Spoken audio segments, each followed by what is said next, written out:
ආයුබෝවන් දරුවනි අද අපි ඊටමත්ම වැදගත් කාර්යයකටයි දැන් සම්බන්ධ වෙන්නේ. ධර්මාශෝක විද්‍යාලයේ ඔන්ලයින් වෙසක් කලාපයට සමගාමීව විදුහල්පතිතුමාගේ උපදෙස් පරිදි අපි සංවිධානය කළා ඔන්ලයින් සංගීතමය සදහම් සංවාදයක්. ඒ ගීදම් පූජා සංගීතමය සදහම් සංවාදය. දැන් අපි සූදානම් වෙන්නේ දරුවනි මේ සංවාදය ආරම්භ කරන්න. එතකොට ඕගොල්ලෝ හැමෝම ඉතා හොඳින් මේ වැඩසටහනට සම්බන්ධ වෙන්න ඕන. ඔයගොල්ලන්ගේ වීඩියෝ ඔෆ් කරගන්න පුළුවන්. වැඩසටහනත් එක්ක ඉතා හොඳින් ඒකාත්මික වෙලා හොඳට අහගෙන ඉන්න. මේක ඔබේ ජීවිතයේ වෙනස්ම වැඩසටහනක් වෙයි. ඔබට අලුත් අත්දැකීමක් ලැබෙවි. ඔබට අලුත් දැනුමක් ලැබෙවි. මේ විනාඩි 50-60 කාලය තුල ඉතා හොඳින් මේ කාර්යයට සම්බන්ධ වෙන්න. අද මේ වැඩසටහන සඳහා අපි ආරාධනා කරා මලපිටිය මහලදුවේ ශ්‍රී තරුණෝදයාරාමාධිපති ආචාර්ය පූජ්‍ය මහලදුවේ නන්දරතන නායක ස්වාමින් වහන්සේට. උන්වහන්සේ ජපානය, ඉන්දියාව, කොරියාව, තායිලන්තය, මැලේසියාව වැනි රටවල් වල ජාත්‍යන්තරයත් එක්ක සම්බන්ධ වෙලා තමන්ගේ අධ්‍යාපන කටයුතු වගේම ධර්ම ප්‍රචාර කටයුතු වගේම වෙනත් සමාජ සේවා කාර්යයන් විශාල ප්‍රමාණයක නිරත වෙලා ඉන්න නායක ස්වාමීන් වහන්සේ නමක්. එතකොට අපි අද වැඩසටහනට උන්වහන්සේ කැඳවා ගන්නට අපට අවස්ථාව වාසනාව ලැබුණා. ඉතින් මම මුලින්ම අපේ නන්දරතන නායක ස්වාමින් වහන්සේ අපේ නායක හාමුදුරුවෝ පාද නමස්කාර පූර්වකව වන්දනාභිමාන කරමින් මේ අවස්ථාවේදී නමස්කාර පූර්වකව පිළිගන්න. ඊළඟට දරුවනි අපි වැඩසටහනට සම්බන්ධ කරගන්නවා අපේ පාසලේ ඔබේ ආදරණීය විදුහල්පතිතුමා හසිත කේසර වෙත්තිමුනි මහත්මයා අපි සම්බන්ධ කරගන්න. ඉතින් මේ සම්ප්‍රදායික විද්වත් මණ්ඩලය එක්ක මම ඔබ කැඳවාගෙන යන්න උත්සාහ කරනවා ඔබේ ජීවිතේ අලුත් හෝරාවක් ආරම්භ වන අවස්ථාවකට. මේ කිහිපය ඔබේ ජීවිතය වෙනස් කරાવી. ඔබට ජීවිතය වෙනස් කරගන්න මේ විනාඩි කිහිපය හොඳටම ඇති.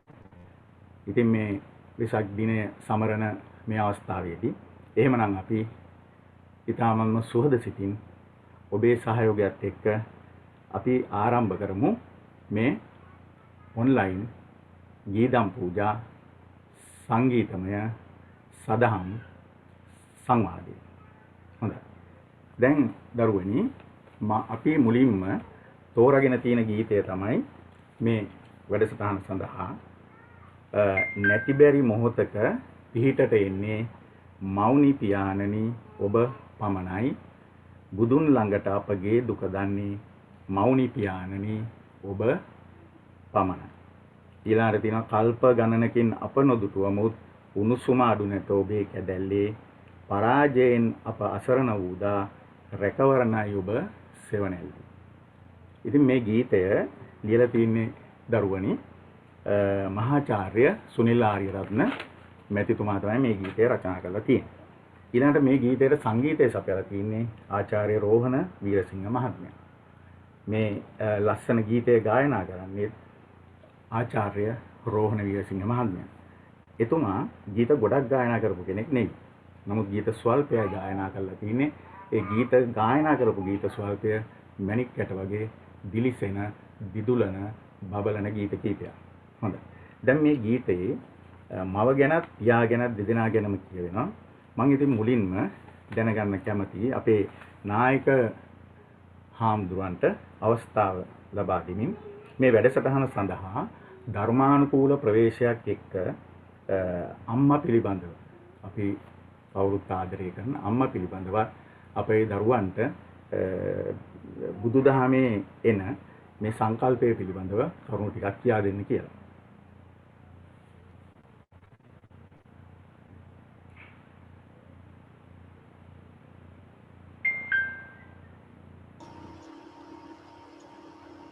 අද මේ සුවිශේෂ අවස්ථාවට අපට සහභාගී වෙන්න ලැබුණේ ඔබ විද්‍යාලයේ ගුරු පියාණන් කෙනෙකු මේ වැඩසටහන නියවන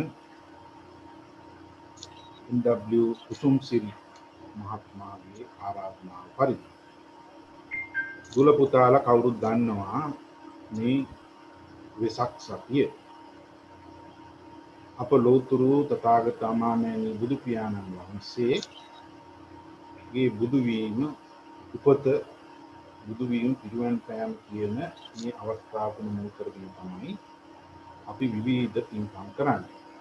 ඉතින් මේ ධම්සෝ විද්‍යාලයේ දුවදරුවන් වෙනුවෙන් මේ සුවිශේෂ ගීදම් පූජා වැඩසටහන අද දින මේ විදියට සම්බන්ධ කරලා තිබීම පිළියෙල කරලා තිබීම ඉතාම වටිනවා. ඉතින් දැන් මට ආරාධනාව ලැබුණේ අපේ ධර්මයේ අනුව විශේෂයෙන් අම්මා පිළිබඳ කතා කරන්න කියලා. අපේ බණ පොතේ අම්මට දෙන වචනේ තමයි මාතා කියලා. මේ දුල පුතාලා දන්නවා විශේෂයෙන් දහම් පාසල් යනවා. මාතා. මේ මාතා කියන වචනේ තෝරලා තියෙන්නේ දුවේ පුතේ මමායතිති මාතා. මේ මමායනය කරන නිසා තමයි මාතා එන්නකම් අම්මා කියලා කියන්නේ. මොකක්ද මේ මමායනය කරනවා කියන්නේ? මගේ පුතා, මගේ දුව, මගේ දරුවා මෙන්න මේ හැඟීම. මේක නිකන් හැඟීමක් නෙවෙයි. අපි දන්නවා අපි ඕනම කෙනෙක් මේ ලෝකෙට ගියුනේ අපේ අම්මා නිසා. කුසට ආවට පස්සේ දසමාසයක් තියාගෙන බොහොම ආදරෙන් සෙනෙහසින් රැක බලාගෙන මෙලොවට බිහි කරලා එතන ඉඳලා අපෝ ලොකු මහත් කරන්න මොනතරම් කැපකිරීමක් විශේෂයෙන් අම්මා කරනවාද කියන එක පුංචි උනා මේ දුල පුතාලා මුලින් තේරුම් අරන් ඇති කියන මම හිතනවා. දැන් අපට පේනවා මේ සමාජයේ දිහා බලනකොට මේක තේරුම් ගත්ත අයත් ඉන්න නැති අයත්. නමුත් අපි බෞද්ධයන් වශයෙන් අපට බුදුරජාණන් වහන්සේ මේ අම්මා වෙනුවෙන් සුවිශේෂ වචන කීපයක් දීලා තියෙනවා. ධර්මයේ තුල. එකක් තමයි බ්‍රහ්ම. අනිත් එක තමයි කුබ්බ දේව. ඊළඟට කුබ්බාචාරිය. ආහුණි. දැන් බ්‍රහ්ම කියනවත් එක්කම කුංචි දුල පුතාලා දන්නවා Hindu සමාජයේ බුදුහාමුදුරුවෝ පහළ වෙන්නේ ඒගොල්ලොන්ගේ ආධ්‍යාත්මික නායකයා තමයි මහා බ්‍රහ්ම. එතකොට එයා මේ ලෝකයේ මවලා තියෙනවා. එයාට තියෙන සුවිශේෂ ගුණ හතර. ඒ තමයි මෙත්තා කරුණා මුදිතා උපේක්ඛා. මෙන්න මේ ගුණ හතර අම්මට තියෙන නිසා අම්මට මහා බ්‍රහ්ම කියලා කියනවා. ඒ නිසානේ අපි ඊට අමතරව අපි ගෙදර බුදුන් හැටියට දකින්නේ තමයි. කුබ්බ දේව කියලා කිව්වේ. එතකොට අපි මේ දේවාලයකට කොහෙට හරි යන්න පෙර අපිට පිහිටට ඉන්නේ කවුද? මේ ගීතේ කියනවා කොහේ හිටියත් නැති බැරි වෙනකොට අපිට පිහිටට ඉන්නේ අපේ අම්මා වගේ තාත්තා. ඊළඟට කුබ්බාචාරි අපිට පුංචිම කාලේ කන බොන හැටි අඳින කල්ල කොහොම ඉස්කෝලේ යන්න කලින් ඉගෙනුවේ කවුද? අම්මා. ඒ නිසා මුල්ම ගුරුවරයා අපේ අම්මා. උපමනක් මේගොල්ලෝ ලොකු මහත් වෙලා යමක් හරි හම්බ කරාම ගෙනිල්ල ඒ දේ වලින් සත්කාර සම්මාන කරන්න පුළුවන් ආහුණීය ගුණ. ඔයත් දන්නවා අපි සංඝයා වන්දනකොට ආහුණීය පහුණීය කියලා වන්දින. ඒකේ තේරුම තමයි බුදු සත්කාර කිරීමට සුදුසු. ඉතින් මෙහෙම කල්පනා කරලා බලනකොට අපි දන්නෝ සුවිශේෂ වූ පූජනීය තත්වයක් තමයි අපේ අම්මට දීලා තියෙන්නේ. ඒ නිසා හොඳින් මතක තියාගන්න ඔගොන්ට ගොඩාක් යාළුවෝ ඉන්න පුළුවන්. හැබැයි ගෙදර ඉන්න හොඳම යාළුවා කවුද? මාතා, මිත්තා, සකේ, ගහරේ. අම්මා තමයි හොඳම යාළුවා. ඒ නිසා යාළුවට නොකියන දෙයක් නැහෙනේ. ඔක්කොම කියන. ඒ නිසා ඕගොල්ලෝ අම්මට මොනවත් හංගවන්න හොඳ නැහැ. විශේෂයෙන් හැදෙන දූල පුතාලා තමන් අනිවාර්යයෙන්ම අම්මත් එක්ක ලොකු සමීප ගනුදෙනුවක් කරන්න ඕනේ. ඉතින් මම හිතනවා මෙන්න මේ පුංචි කවිය කියලා මම මේ මගේ අදහස් මොකද කාල වේලාව සීමිතයි. ඒ නිසා මේක කවුරුත් මම එක කිව්වත් කමක් නෑ. දිනී පටන් මා උපන් මව විඳි දුක් බැහැ කියන්න දොත් මුදුන් කබාමින් වඳිමි මවුනි පින් ලබන්න. හොඳයි මම දැක්ක සමහරක් දූල පුතාලා මේක කියන පාඩම්. හරි හොඳයි. එතකොට හොඳට මතක තියාගන්න මේ ලෝකේ ගාථාවන් දෙකක් කියලා අම්මටයි තාත්තටයි වඳින එකම රට ලංකාව. ඒ නිසා දසමාසයක් කුටි තියාගෙන ඉඳලා මාව මෙලොවට දීකර ලෝක ඉදිරිපත් කළ මම අම්මට සියවසක් ආයුෂ ලැබේවා කියලා নমස්කාර කරනවා කියන්නේ අපි ගාථා කියලා වන්නේ නේද? හොඳයි මම හිතනවා ප්‍රමාණවත් කියලා මගේ අදහස් දැක්වීම.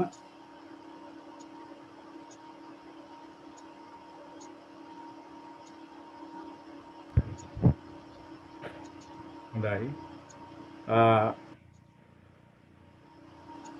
අපිට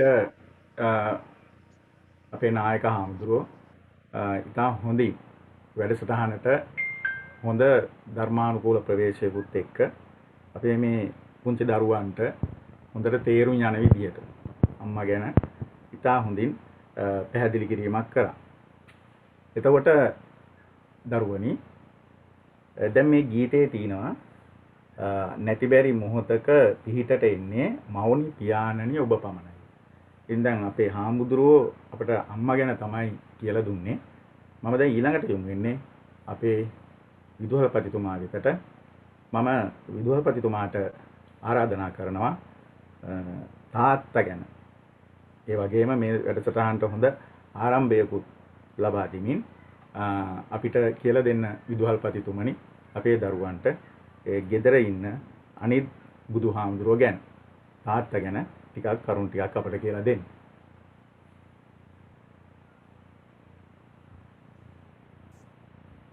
හොඳයි. තෙරුවන් සරණයි සියලුම දෙනාට. පාලපිටිය මහලදුව ශ්‍රී තරුණෝදයාරාමාධිපති ශ්‍රී සුගත ප්‍රජා සංවර්ධන පදනමේ විධායක අධ්‍යක්ෂ ආචාර්ය පූජ්‍ය මහලදුවේ නන්දරත්න නාහිමිපාණන්ගෙන් නමස්කාර පූර්වකව අවසර ප්‍රාර්ථනා කරනවා. ඒ වගේම සම්බන්ධ වෙලා සිටින සියලුම විද්‍යාලයේ අධ්‍යයන කාර්ය මණ්ඩලයේ මහත්මාවෙනි ආදරණීය දෙමාපියනි දූපුතුනි 6-9 ශ්‍රේණිය දරුවන් සඳහා මේ සිදු කරන විශේෂ වැඩසටහන වෙසක් පොහොය වෙනුවෙන් ටිකක් වෙනස් විදිහේ වැඩසටහනක් විදිහට සංවිධානය කිරීම පිළිබඳව මා පළමුව කෘතවේදීත්වය පළ කරනවා ගීතම් පූජා මේ විශේෂ වැඩසටහනට. ඒ මොකද වර්තමානයේ අපේ හදවතට සමීප සාහිත්‍යාංග පෙළ ගැස්මක් හැදුවොත් එහෙම විවිධ කාලවල අපේ වංශ කතාවේ විවිධ සාහිත්‍යාංග තමයි ආදරණීය දුවේ පුතේ අපට වඩා සමීප වෙන්නේ. ආරම්භක අවදියේ කතාවට තමයි මුල් තැනක් ලැබුණේ. ඒ නිසා කතා කියන්න, කතා ලියන්න අපේ සාහිත්‍යකරුවන් පෙළඹුණා. ක්‍රමානුකූලව ඉදිරියට ආවට පස්සේ වර්තමානයේ වෙනකොට අපේ තියෙන සාහිත්‍යමය ප්‍රභවයන් අතරින් ප්‍රමුඛතම මිනිසුන්ගේ හදවතට වඩාත්ම සමීප සාහිත්‍යාංගයක් විදිහට ගීතය පෙරට ඇවිල්ලා තියෙනවා. ඒ නිසා අන්නේ සාහිත්‍යාංගය තෝරාගෙන ධර්මය ඔබට සමීප කරන්නට ඒ සාහිත්‍යාංගය තුල ගැබ්වෙච්ච ධර්මය විවිධ විදිහට අපිට අර්ථ දක්වන්න පුළුවන්. දැනුම, අත්දැකීම් මේ සියල්ල ඔබට සමීප කරන්නට මේ ගීදම් පූජා වැඩසටහන ඉතාම හොඳ වැඩසටහන. මට ආරාධනා කරේ ආරම්භයේදීම අපේ නායක හාමුදුරුවන් වහන්සේ මව ගැන කතා කළ නිසා තරමක් පියා ගැන කතා කරන්න. කාල වේලාව කෙටි නිසා මම පිවිසෙනවා පුතේ අපේ ආදරණීය තාත්තා ළඟට. දැන් තිරේ දිහා බලාගෙන ඉන්නේ නැතුව ඇස් දෙක පොඩ්ඩක් වහගෙන ගෙදර ළඟපාතක තාත්තා නැත්නම් අද ගෙදර ඉන්නවා නම් තාත්තා දිහා බලන්න පුළුවන්. නැත්නම් ඇස් දෙක පියාගෙන මතක් කරගත්තොත් තාත්තගේ රූපය ඔබේ ඇස්මානේ මැවිලා පේනවා.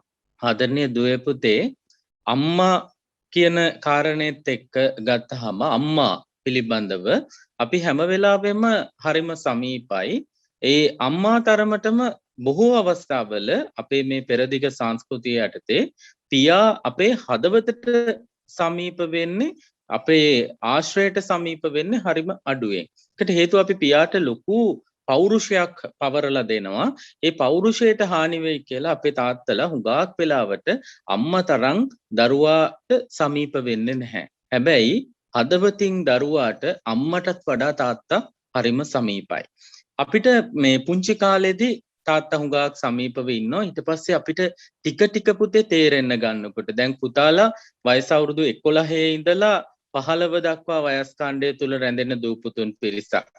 ඔන්න ඔය වයසට එනකොට ටිකක් ඔබ මුහුකුරා යන නිසා තාත්තා පොඩ්ඩක් සැරට තදට ඉන්න පුළුවන්. හැබැයි මතක තියාගන්න මේ හැමදේම තාත්තා කරන්නේ ඔබට තියෙන ආදරයත් එක්ක.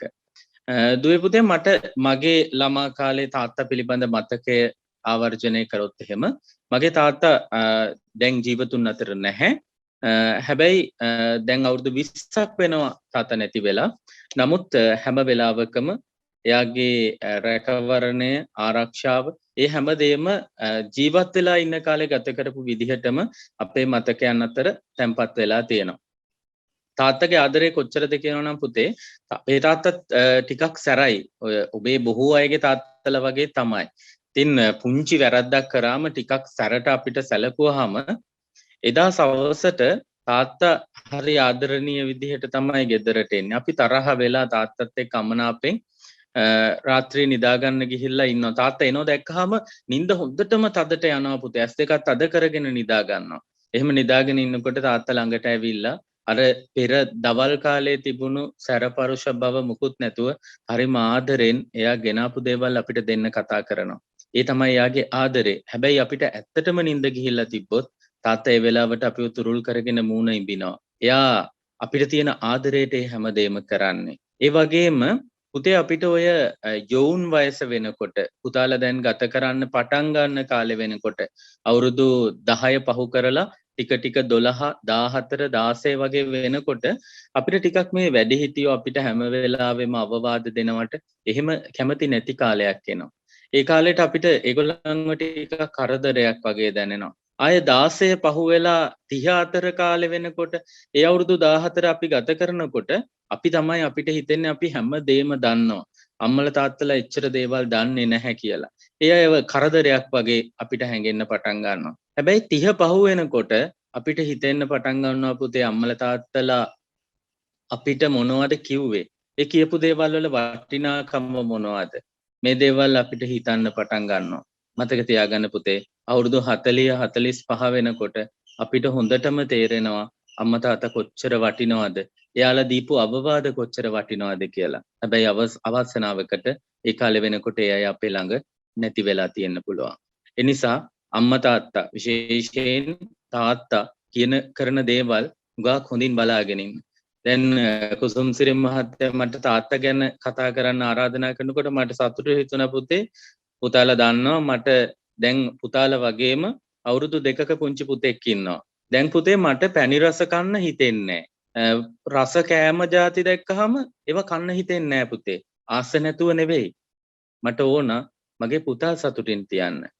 දැන් තමයි මට තේරෙන්නේ ඉස්සර අපිත් ওই වගේ පුංචි කාලේ අවුරුදු 2 ඉඳන් අවුරුදු 12 විතර දක්වා වන කාලේ අපි පුංචි කාලේ හිතාගෙන හිටියේ මොන හරි ගෙදරට ගෙනාවහම තාත්තා කියනවා නෑ මම කන්නේ නෑ. පැණි රස දෙයක් නම් නෑ මම කන්නේ නෑ. ඒ වෙලාවට අපි හිතුවේ ඒ වයසට ගියාම ඒ දේවල් කන්න එපා වෙනවා ඇති. එහෙම කියලා. හැබැයි අද තමයි තාත්තෙක් වුණාට පස්සේ තමයි තේරෙන්නේ පුතේ නෑ මේ දේවල් කන්න නැතුව හෝ බැරුව නෙවෙයි. අපිට දෙන්න තියෙන උවමනාවට තමයි ඒගොල්ලෝ එහෙම කරන්නේ. ඒ නිසා ජීවිත කාලෙම පුතේ නැති බැරි වෙලාවට ඇති හැකි වෙලාවට මේ ඕනම වෙලාවක අපේ ළඟින්ම ඉන්නේ අපේ ආදරණීය අම්මයි තාත්තයි. ඒ නිසා තමයි බුදු පියාණන් වහන්සේ සිංගාලෝවද සූත්‍රයේදී සූත්‍ර දේශනාවේදී මාතා පිතා දිසා පුබ්බා කියලා කිව්වේ. පූර්ව දිසාවට ඒ අය සමාන කරේ. නිසා පූර්ව දිසාව නමස්කාර කරනවා නම් නමස්කාර කරන්න ඕන ඔබේ නිවසේ ඉන්න ආදරණීය අම්මටයි තාත්තටයි. ඒ දෙන්නට කවදාවත් දුකක් වෙන දෙයක් කරන්න එපා. ඔබට පුංචිම හරි සැකයක් තියෙන යම් කාර්යයක් කරන්න යනකොට මේක හොඳද නරකද දන්නේ නැහැ කියලා පුංචි හරි සැකයක් ඇති වෙන අවස්ථාවක මොහොතකට මං එක උපක්‍රමයක් කියන්නම් ඒක කරලා බලන්න. මම ඇත්තටම ජීවිතේ කරපු දෙයක්. මං ඒ කාර්ය කරන්න කලින් පොඩ්ඩක් S2 පියාගෙන අම්මයි තාත්තයි දෙන්නව S2 ඉස්සරහා මවා ගන්නවා පුතේ.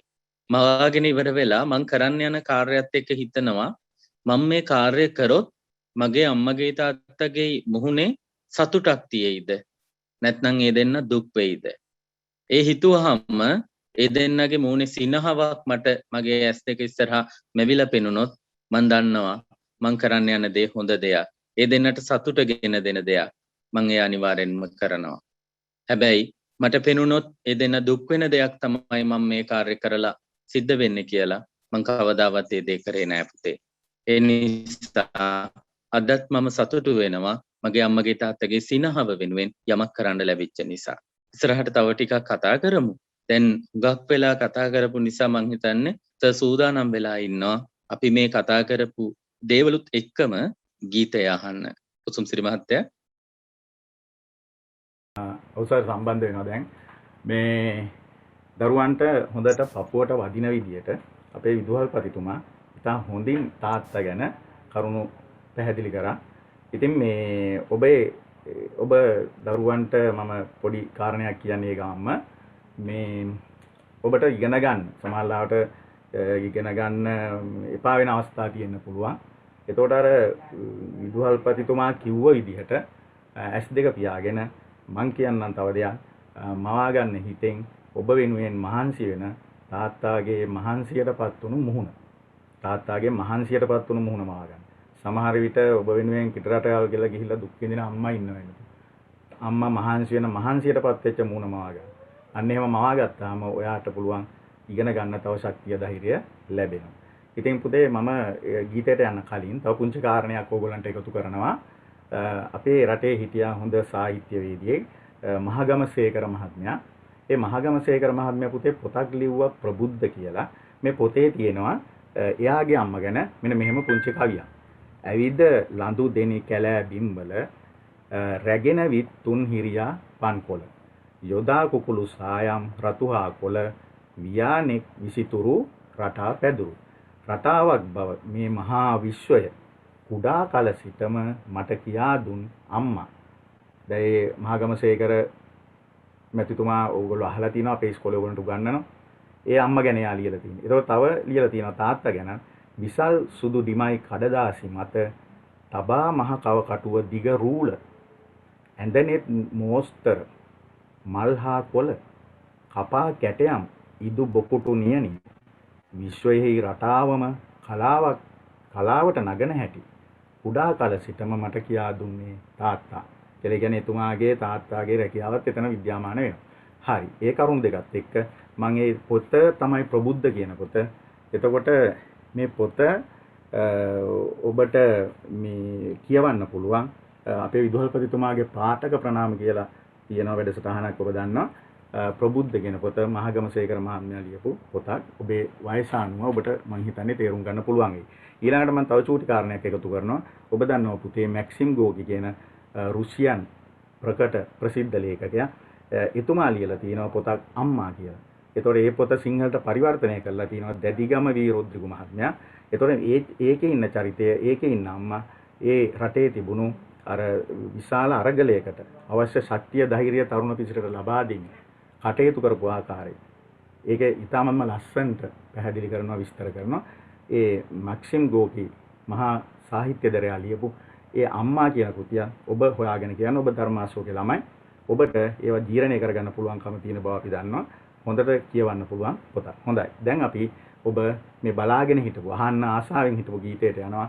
මම අපේ චාමලි මහත්මියට ආරාධනා කරනවා මේ ගීතය දැන් ප්‍රචාරය කරන්න කියලා. අපි අහමු ගීතය පොඩ්ඩක් ඔබ S2 පියාගෙන භාවනාවක් කරනවා වගේ මේ විනාඩි 3 හොඳට සවන් දෙන්න S2 පියාගන්න භාවනාවක් කරනවා වගේ ඉතා හොඳින් ගීතය ශ්‍රවණය කරන්න කන් දෙකෙන් අහන්න S2 පියාගන්න ඔය වටේ පිටේ තියෙන දේවල් ඒවා මෙහෙම එතකොට පේන්නේ නැහැ භාවනාවට සූදානම් වෙන්න විනාඩි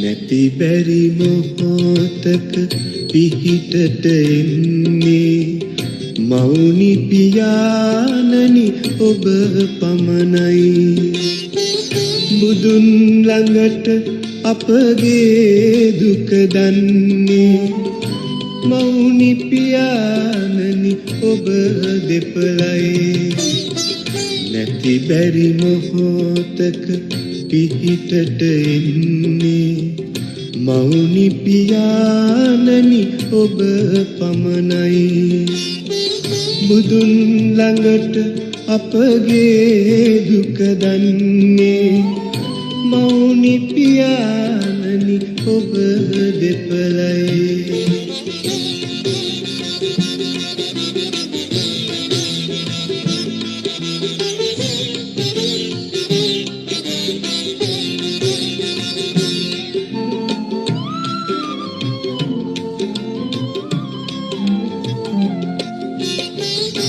කල්ප ගණනකින් අප නොදුටුවමුත් උණුසුම අඩු නැත ඔබේ කැදැල්ලේ පරාජයෙන් අප අසරණ වූදා රැකවරණයි ඔබගේ සෙවණැල්ලේ නැති බැරි මොහොතක පිහිටට එන්නේ මෞනි පියාණනි ඔබ පමණයි බුදුන් ළඟට අපගේ දුක දන්නේ මෞනි පියාණනි ඔබ දෙපළයි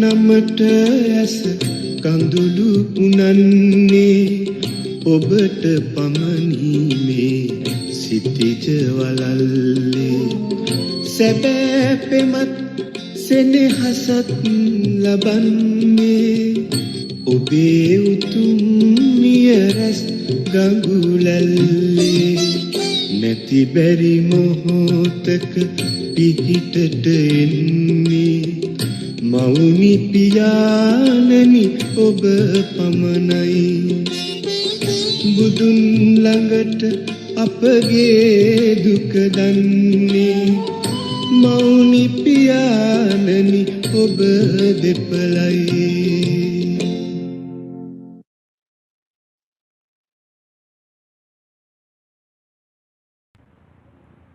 හරි දරුවනේ දැන් අපි ඊළඟට යනවා අපේ වැඩසටහනේ දෙවෙනි ගීතයට.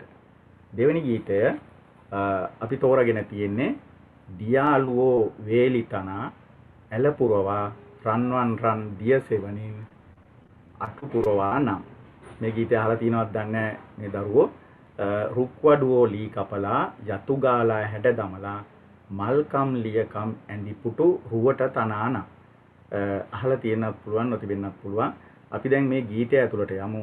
අපේ ලොකු හාමුදුරුවොත් එක්ක මම අපේ ලොකු හාමුදුරන්ට ආරාධනා කරනවා අපට මේ ගීතයේ ගැටපද ටික ලියලා දෙන්න කියලා හාමුදුරුවෝ.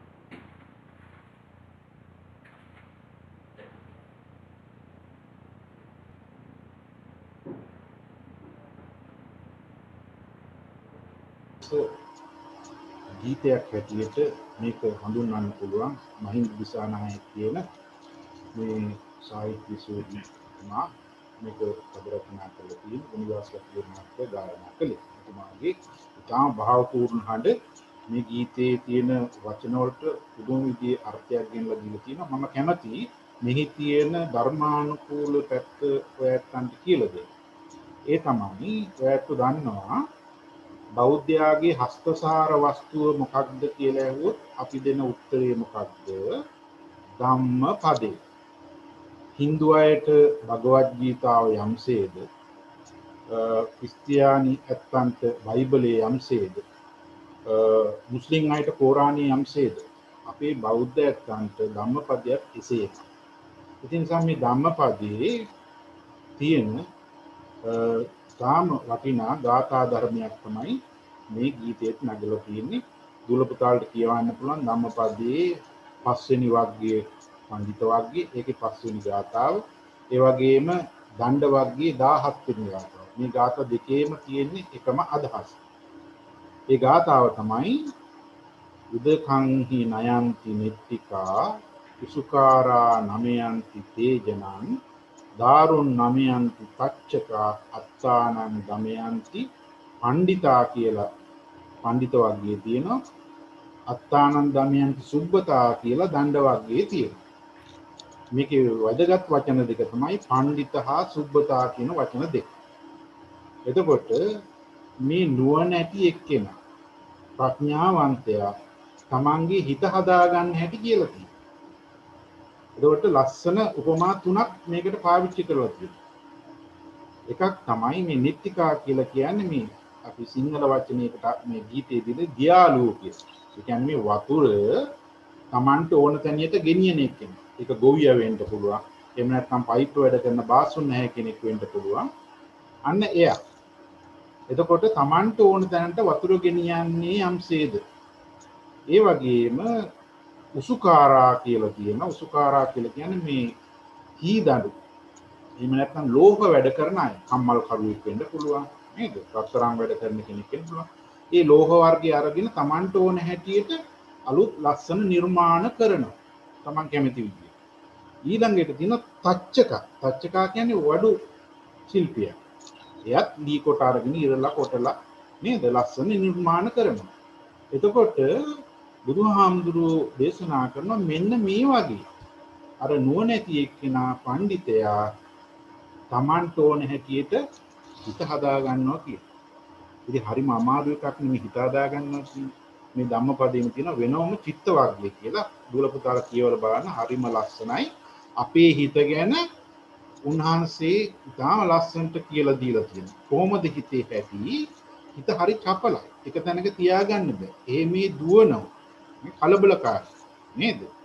දැන් ඔය සමහරක් වෙලාවට දුල පුතාලා කියනවනේ මම පාඩම් කරනවා ඔළුවට යන්නේ නැහැ කියලා. මතක හිටින්නේ නැහැ කියලා. එහෙම කියනවා නේද? ඒ ඇයි? ඒ හිත එකඟ කරගෙන මේ වැඩේ කරන්න බැරි නිසා. සමහරක් වෙලාවට පොත ගොඩාක් පාඩම් සටහන් එහෙම කියවනවා. හැබැයි ඉතින් සමහරක් වෙලාවට තමන්ගේ සටහන් අස්සෙන් පේන්නේ තමන්ම කැමති කරන ඔය මේ කාටුන් වල සමහරක් චරිත වෙන්නත් පුළුවන්. එහෙම නේද? ඔව් එහෙම වෙන්න පුළුවන්. ගොඩක් වෙලා කියවල තිනා නමුත් ඔළුවේ ඉන්න වෙන කෙනෙක්. නේද? අන්න සිතේ හැටි. ඉතින් මේක මම දකින්න ඕන. ඔය වැදගත්කම මේකයි. ඒක මේක කාටවත් කරන්න බෑ. මේ තමන්ගේ හිත හදා ගන්න ඕනේ කවුද? තමන්ම. එයි තමන්ගේ සිතේ තමයි මේ විවිධ සිතුවිලි පහළ වෙන්නේ. එතකොට මේ ගාථා ධර්මයෙන් කියන්නේ අන්න අර වගේ දක්ෂ කාර්මිකයෝ Tamanට ඕන හැටියට ඒ තමන්ගේ ද්‍රව්‍ය පාවිච්චි කරලා නව නිර්මාණ කොහොමද දී කරන්නේ? ඒ විදිහට මේ පඬිතයාට සුබ්බතා හිත හික්මවාගත්ත තැනැත්තාට සත්පුරුෂයාට හොඳට තමන්ගේ සිත සකස් කරගන්න පුළුවන්. ඉතින් ඒ නිසා මම අවසාන කරන්නම් මේක සියලුම බුදුවරයන් වහන්සේලා අපට දීපු අවවාදයක් තියෙනවා. මොකක්ද ඒ අවවාද? සබ්බ පාපස්සා කරන. සියලු පව් නොකිරීම. කුසලස්ස උපසම්පද. කුසල් දහම් වැඩිම. සචිත්ත පරියෝදපණං සිත දමනය කර ගැනීම ඒ තන් බුද්ධාන ශාසන ඕන. මේ ලෝකයේ පහළ වෙච්ච සියලු බුදුරයන් වහන්සේලා ගොඩාක් ධර්මයේ දේශනා කළානේ. ඒ සියලු ධර්මයේ කැටි කරලා අපි එකට කියනවා නම් ගාතාවකින් ඕක තමයි දුවේ පුතේ දෙන්න තියෙන උත්තරේ. ඒක ප්‍රධානම එක මොකද්ද? සචිත්ත පරියෝදපණ. සිත දමනය කර ගැනීම අපට වටිනවා. එයාට තමයි සැප ගෙනිල්ලා දෙන්නේ. එයාට තමයි බලාපොරොත්තු වෙන දේ ගෙනිල්ලා දෙන්නේ. ඒ නිසා අපි දන්නවනේ උත්සාහවන්තයා කැප වෙලා වැඩ කරන කෙනා තමයි ජයග්‍රහණයෙන් අත්පත් කරගන්නේ. ඒ කැපවීම උත්සාහය කොහෙද දීම? තමන්ගේ සිතේ. නේද? කම්මැලියෙකුට බෑනේ. මන්දෝත්සාහී මනසක් තියෙන කෙනෙකුට නේද? බෑ. ඉතින් ඒ නිසා අපි තේරුම් ගන්න ඕන මේ හිත අපට ඕන විදියට හදා ගන්න පුළුවන් වුණොත් අපිට මේ ලෝකේ කරන්න බැරි දෙයක්. ඒ නිසා මේ ලෝකයේ සියලුම දේවල් කරලා තියෙන විස්මිත දේවල් කරලා තියෙන කවුද? අපි වෙනි මිනිස්සු. ඒ හැම මිනිස්සෙකුටම හිතක් තියෙනවා.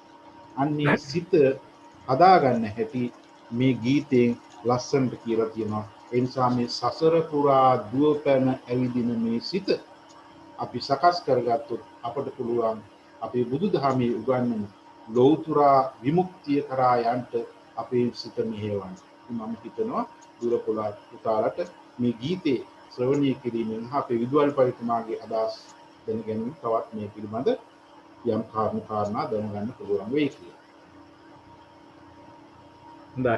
මේ දැන් අපිට දැන් අපේ දූල පුතාලා හැමෝටම තේරුණා මේ ගීතය ඇස්සේ හැංගිලා හිටපු ඒ ධම්මපදයේ තිබිච්ච ඉතා වටිනා ගාථා රත්නය.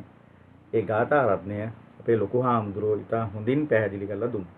එහෙනම් දුවේ පුතේ අපිට පේනවා අපේ සාහිත්‍යකරුවෝ. දැන් මෙතන මේ මහින්ද දිසානායක මහත්තයා ඒ කියන්නේ ධම්මපදයේ පොත හරවලා ඒ ගීතය හොයාගෙන තමයි මේ නිර්මාණය කරන්නේ. ධම්මපදයේ පොත හරවලා මේ ගාථාවෙන් තමයි ගීතය නිර්මාණය වෙන්නේ. ඉතින් ඒ වගේ හොඳට සාහිත්‍ය පිළිබඳ දැනුමක් තියෙන ගීත රචකයෙක් තමයි මේ මහින්ද දිසානායක මහත්මයා. ඒ වගේ ගුණදාස කපුගේ මහත්මයා තමයි ගායනා කරන්නේ. දැන් ඔබ හැමෝම බලාපොරොත්තුෙන් ඉන්නවා අපේ විදුහල්පතිතුමා මේ ගීතය ඇතුළට ගිහිල්ලා මේකේ තියෙන මේ හැඟීම් ටික ඔබේ පපුවට කාන්දු කරන්නේ කොහොමද කියලා දැනගන්න. විදුහල්පතිතුමනි ඔබතුමාටයි අවස්ථාව.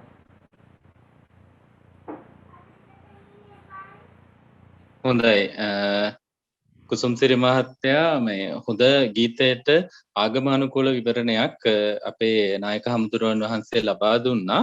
එනිසා මං හිතනවා බඹම ගීතයේ ටිකක් සමාජමය විග්‍රහයක් කරා ගියොත් එහෙම දරුවන්ට ඒක තවදුරටත් ගීතය අවබෝධ කරගන්න වගේ මේ අයගේ ජීවිතයටත් වැදගත් වෙයි. එනිසා අපි මේ ගීතය දිහා තරමක් සමාජමය විග්‍රහයකින් බැලුවොත් එහෙම ආදරණීය දුවේ පුතේ මේ ගීතය ඇතුලේ අපේ සමස්ත සංස්කෘතියම ගොනු කරන්න සමත් වෙලා තියෙනවා. ඒ මොකද අපේ රටේ වසර 2500ක ලිඛිත ඉතිහාසය ඉන් ඔබට තියෙන ඊටත් එහා ගියපු විශිෂ්ට ඉතිහාසය මේ සියල්ල අවදි වුණොත් මේ සියල්ල අපේ විශේෂයෙන් 2500 වසක බුදුදහමත් සමග බැඳුණු අපේ සංස්කෘතිය ගොඩනැගිලා තියෙන්නේ වැවයි දාගැබයි ගමයි පන්සලයි සංකල්පයත් එක්ක. ඒ තුල තමයි අපි විශිෂ්ටත්වය කරා ළඟා වුණේ. ඒ තුල අපි අපේ ලෞකික ජීවිතය වගේම ලෝකෝත්තර ජීවිතය කියන දෙකම විශිෂ්ට වූ જાතියක් බවට පත් කරගන්න හැකියාව ලැබුණා. අපේ හාමුදුරුවෝ හරි අපූර්වට විග්‍රහ කරලා දුන්න අපේ දූපතුන්ට සිත තමයි මේ හැමදේටම මූලික වෙන්නේ. ඒ නිසා සිත නිවැරදි තැනක පිහිටුවා ගන්නවා නම් ලෞකික වශයෙන් අපි විවිධ කර්මාන්ත වලින් විවිධ කාර්යයන් වලින් අපිට සාර්ථකත්වය කලා යන්න පුළුවන්. ඒ වගේම තමයි සිත අපි නිවැරදි අරමුණේ තබාගෙන ඉන්නවා නම් අපිට ලෝකෝත්තර විමුක්තිය කරාත් නිවන කරාත් මෙහෙවන්න අපහසු වෙන්නේ නැහැ. නිසා සිත හැමදේටම වැදගත් වෙනවා කියලා. ඒ නිසා මේ ගීතය තුල කතා කරන කරුණු පිළිබඳ අර සමාජමය විග්‍රහයකට යනකොට අද අපේ දුවේ පුතේ අද අපි වටිනවා කියලා හිතන දේවල්ද ඇත්තටම වටින්නේ කියලා අපි දෙතුන් වතාවක් හිතලා බලන්න ඕන. මේ ගීතය ඇතුලේ තියෙනවා අපිට හොඳ වටිනාකම් ටිකක් හඳුන්වලා දීලා. ගීතේ පළමු කොටසෙන් වාරිතාක්ෂණය ගැන කෘෂිකර්මාන්තය ගැන කතා කරනවා.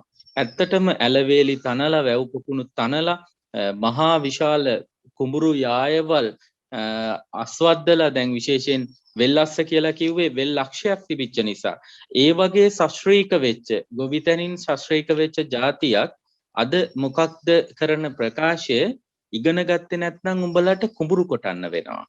මෙන්න මෙතනට අපේ සංස්කෘතිය අපේ සමාජය වෙනස් කරලා තියෙනවා. ආදරණීය දුවේ පුතේ අපි එහෙම විශ්වාස කරපු જાතියක් නෙවෙයි. අපි ගොවිතැනට තමයි මුල් තැන දීපු જાතියක් උනේ. ඒ නිසා තමයි අපි කිව්වේ මඩ සෝදාගත් කල ගොවියා රජකමටත් සුදුසුයි කියලා. ඔය කියමන පැවතෙන්නේ අපේ දුටුගැමුණු රජුගේ කොත්මලේදී මඩ සෝදාගෙන කඩොල් ඇතා පිට නගිනවා රජකම බාරගන්න යන්න. එදා ඉඳලා තමයි අපේ පැරණියෝ කිව්වේ මඩ සෝදාගත් කල ගොවියා රජකමටත් සුදුසුයි කියලා. හැබැයි අද අපි කියන්නේ උඹලට ඉගෙන ගත්තේ නැත්නම් කුඹුරු කොටන්න වෙනවා කියලා. ඒ වගේම විවිධ කර්මාන්ත පුතේ අද අපි හැල්ලුවට ලක් කරනවා.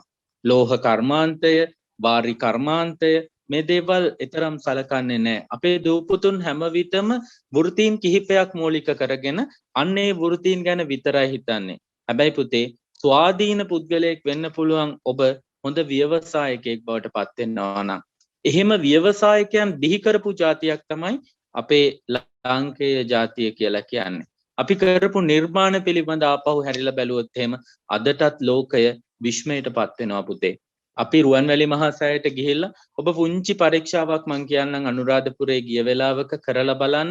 රුවන්වැලි මහා සෑයේ පාදම ළඟ ඉඳලා පියවර දෙකක් ආපස්සට ඇවිල්ලා රුවන්වැලි මහා සෑයේ පොත දිහා බලන්න. ඒ ඔබට පේන තැනම ඔබ පේන ආකාරයම ඔබට මේ රුවන්වැලි මහා සෑයේ වටා ඔබ සක්මන් කරන ඕනෑම තැනකදී බැලුවොත් එක විදිහටම බලා ගන්න පුළුවන්. අපිට අද මේ පුංචි අඩියක් විතර උසට තියෙන යමක්වත් නිවැරදිව සකස් කරගන්න බැරි ස්වභාවයක අපි රුවන්වැලි මහා සෑය වගේ මහා නිර්මාණ කරා. ඒ නිර්මාණ තුල ආගම වගේම පුතේ තවත් බොහෝ අපේ තිබිච්ච දේවල් ගැබ් වෙලා තිබුණා. දැන් ඒ අනුරාධපුර ප්‍රදේශයේම අපි ගත්තොත් එහෙම යෝධෑල නිර්මාණය කරද්දී පුතේ අදටත් අපිට හිතා ගන්න බෑ මේ තාක්ෂණය කොහොමද අපිට ගොඩ නැගුණේ කියලා. අඟලක් බැස්මක් තියෙන සතක්මක් ගියාට පස්සේ පේන්නෙත් නැහැ මේ බැස්ම කොයි වගේද කියලා. ඒ වගේම අපේ වාරි තාක්ෂණය තුල අපිට හමු වෙන බිසෝ කොටුව වගේ නිර්මාණ ඒවා ලෝකයේම මවිතයටපත් වෙනවා. වැව්බැම් මේ ආරක්ෂාවට කොහොමද ලාංකේය ජාතිය ඊතරම් අතීතයේදී මේ විදිහට හිතුවේ කියලා. ඒ අපි නියම වටිනාකම නියම කාරණාවලට ලබා දීපු නිසා. හැබැයි අපි අධිරාජ්‍යවාදීන්ට යටත් වුණාට පස්සේ පුතේ ඒ අය ක්‍රමානුකූලව අපේ මතවාද වෙනස් කළා. ඉස්සර අපේ පන්සල මූලික කරගෙන තමයි පුතේ අධ්‍යාපනය සෞඛ්‍ය අධිකරණමය කාර්යයන් මිනිස්සුන්ගේ නඩුහබ විසඳලා දෙන්න මේ හැමදේම පන්සල මූලික කරගෙන තිබුණේ. ජපානයේ අදත් එහෙමයි. ඒ නිසා ඒගොල්ලෝ ලෝකෙ ඉස්සරහා විශිෂ්ටයි. හැබැයි අධිරාජ්‍යවාදීන් ආවට පස්සේ අපිට ඒ පන්සලේ තිබුණු ආධිපත්‍යයෙන් අපිව ඈත් කරලා දැම්මා. ඈත් වෙනවත් එක්කම අපි අර තිබිච්ච විශිෂ්ට ජාතියකගේ ලක්ෂණ වලින් ක්‍රමානුකූලව ඈත් වෙලා යන්න පටන් ගත්තා. ඒ නිසා අපිට අද වෙනකොට සැබෑ වීරයෝ හඳුනා ගන්න බෑ. අපේ හාමුදුරුවෝ කිව්වා වගේ ඔබගෙන් අහුවොත් ඔබේ වීරයෝ කවුද කියලා කාටුන් චරිත ඔබ වීරයෝ බවට පත් කරගෙන තියෙනවා. හැබැයි පුතේ එහෙම චරිත නෙවෙයි අපිට සැබෑ වීරයෝ වෙන්නේ. අපේ ජාතිය බිහි කරපු සැබෑ වීරයෝ හිටියා. ඒ අය අවබෝධ කරගෙන ඒ අය කොහොමද වීරයෝ බවට පත් වුනේ කියලා අපි හිතාගත්තොත් මේ ගීත ඇතුලේ අන්තර්ගත කරලා තියෙන ඒ කාරණා අවසානයේට යනකොට ලෝකෝත්තර විමුක්තිය කරාම අපිව අරගෙන යන්න පුළුවන්කම තියෙනවා. මට මේ ගොවිතැන ගැන කතා කරපු නිසා පුතේ මං වෙලාව ගත්තට පුංචි කාරණයක් සිහිපත් කරනවා. ඔබ දන්නවද මගේ සීයා මගේ අම්මගේ තාත්තා හොඳ ගොවියෙක්. මට පුංචි කාලේ ඔබේ වයසේදී මං සීයාව දැකලා හොඳ මතකයක් තියෙනවා. එයා කොණ්ඩේ බැඳලා අමුඩේ ඇඳලා කුඹුරට බැහැලා ගොවිතැන් කරපු ගොවියෙක්. එයාගේ ගම බලංගොඩ. ඒ නිසා අපි එහෙ ගියාම සීයා කුඹුරේ ඉඳලා එනකොට අපිට ටිකක් hina යනවා. අමුඩේ ඇඳලා එනවා එහෙම දැක්කහම. හැබැයි පුතේ සීයාට පුළුවන්කම තිබුණා මාසයක් කිසිම බයක් නැතුව අපිව පෝෂණය කරන්න. මාසේ අන්තිමට පඩියක් ගන්නවට වඩා සීයාගේ කුඹුරෙන් ගත්තු වී වලින් හේනෙන් ගත්තු පළදාවෙන් ඒ ගෙවල් වල අටුකොටු පිරීලා තිබුණා. අහලින් පහල කෙනෙක් යනකොට වුණත් කතා කරලා කෑම ටිකක් කාලා යන්න කියනවා. මට සීයාව මතක් වෙන හොඳ ගීතයක් කුසුම්සිරි මහත්තයා තියෙනවා. බණ්ඩාර ඇහලියගොඩ මහත්තයාගේ වන්නි වනපෙතේ ගීතය. දරුවන්ට පුළුවන් නම් අහලා බලන්න. මං ගීතය නැවත කියන්නම් පුතේ. බණ්ඩාර ඇහලියගොඩ මහත්තයාගේ වන්නි වනපෙතේ. මේ ගීතේ මුල් පද ටික කියන්නේ වන්නි වනපෙතේ ගම්දනව් පුරා නිවහන වංකගිරි වනේ වෙසතුරු සදිසි පියවරුන් අත්මුදුන් තබා බැතියෙන් වන්දනා කරම්. මේ ගීතය බණ්ඩාර ඇහලියගොඩ මහත්තයා ලියන්නේ තමන්ගේ තාත්තගේ අවමංගල්‍යයට කෑගල්ල ප්‍රදේශයට ගිහිල්ලා එන ගමන්. එතනදී යාට මතක් වෙනවා තාත්තා ගමකට කන්න දුන්නේ කොහොමද කියලා. ඒ බණ්ඩාර ඇහලියගොඩ මහත්තයාගේ ගෙදර ලොකු පිලක් තියෙනවා. තාත්තා මේ පිලේ වාඩි වෙලා ඉඳලා වැට ළඟින් යන ගමේ මිනිස්සුන්ට කතා කරනවා එන්න වාඩි වෙන්න. වාඩි වුණාට පස්සේ බුලත් ටිකක් කන්න දීලා ඊට පස්සේ බත් ටිකකුත් කන්න දීලා තමයි යවන්නේ. හැබැයි ඒ තාත්තලගේ දරුවෝ කොළඹ අගනගරයට ඇවිල්ලා මාසේ අන්තිමට සොච්චම් වැටුපක් ගන්න රැකියාවක් කරන තත්ත්වයට පත් වුණාට පස්සේ ගෙදර කෑමක් කන්නේ ගෙදර දොර විතරක් නෙවෙයි ගේට්ටුවටත් ඉබ්බෙක් දාලා. හේතුව එහෙම අනිත් අයත් එක්ක බෙදාගෙන කන්න තරම් වත්කමක් නැහැ. මාසේ පඩියෙන් කොහොම හරි ජීවිතේ සරි කර ගන්න ඕන. හැබැයි පුතේ ඔබ ව්‍යවසායකයෙක් වුණොත්, නිර්මාණ කරන්නෙක් වුණොත්, හොඳ රටට හොඳ ව්‍යාපාරිකයෙක් වුණොත්, ඔය සීමා සහිත රැකියා කිහිපයකට කේන්ද්‍ර නොවි ඔබට පුළුවන් යලිත් මේ රටේ විශිෂ්ටත්වය අවදි කරන්න. ඒ අවදි කරන්න අපේ විශිෂ්ටත්වය ගැන කැටි වුණු හොඳ ගීතයක් අපි ගීතය අහලා ඉදිරියට කතා කරමු. කුසුම්සිරි මහත්තයා හොඳ ගීත ටිකක් වැඩසටහනට තෝරාගෙන තියෙනවා.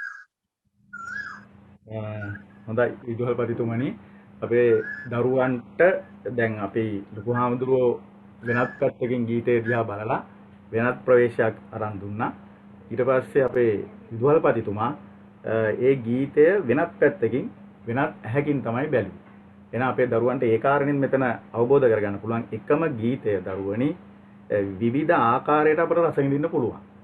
විවිධ ආකාරයට පුළුවන්. දැන් අපේ ලොකු හාමුදුරුවෝ මේ ගීතයෙන් මතු කරපු පැත්ත නෙවෙයි විදුහල්පතිතුමා මතු කරේ. දැන් අපටත් අවශ්‍ය වෙන්නේ අන්නේ රහ ඕගොල්ලන්ට ලබා දෙන්න. රහ දෙකක් එතන. ඒක ඉතාමත්ම හොඳින් වැඩසටහනේ හිටුණා. මට තව කාරණයක් පේනවා.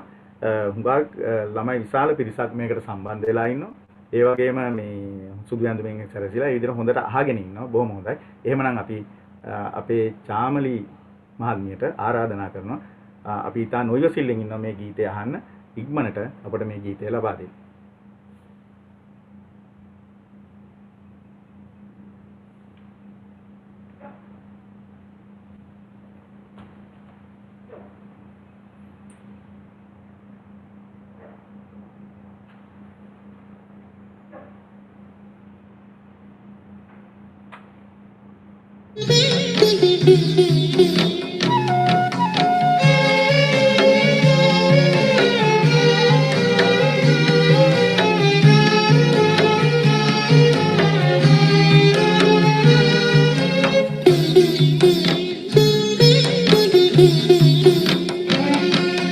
දියාලුවෝ වේලිතන ඇල්ලපුරවා දිය හරවා රන්වන් රන් වියටවලින් අටුපුරවානම්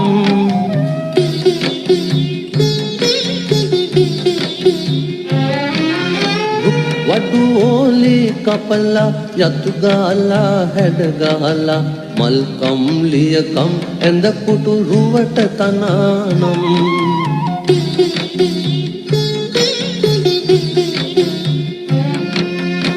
පියාලුවෝ වේලි තන ඇල්ල පුරවාදිය හරවා රන්වන් රන් වියටවලින් අතු පුරවා නම්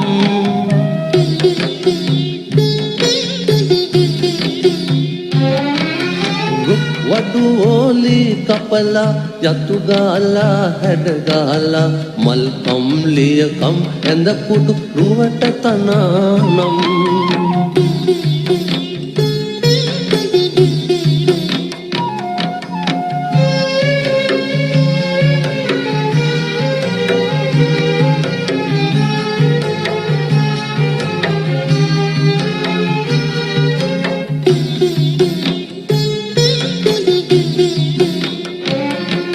ලෝකුරුවෝ ගින්නියම් කොට යකඩ තලා පන පොවලා මුවහත ඇති අවියායුධ නිම කරවානම්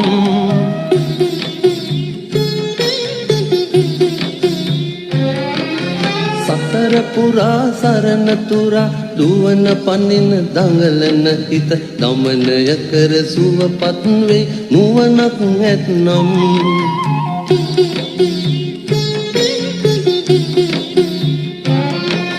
ලෝකුරුවෝ ගිනියම් කොට යකඩ තලා පන පොවලා මුවහත ඇති අවියායුධ නිම කරවානම්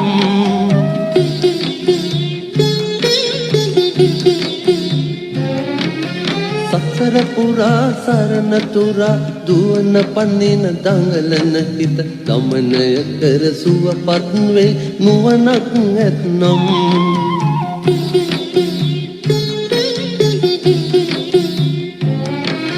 සසර පුරා සරණ තුරා දුවන පනින දඟලන හිත ගමනය කර සුවපත් වේ නුවණක් ඇත්නම්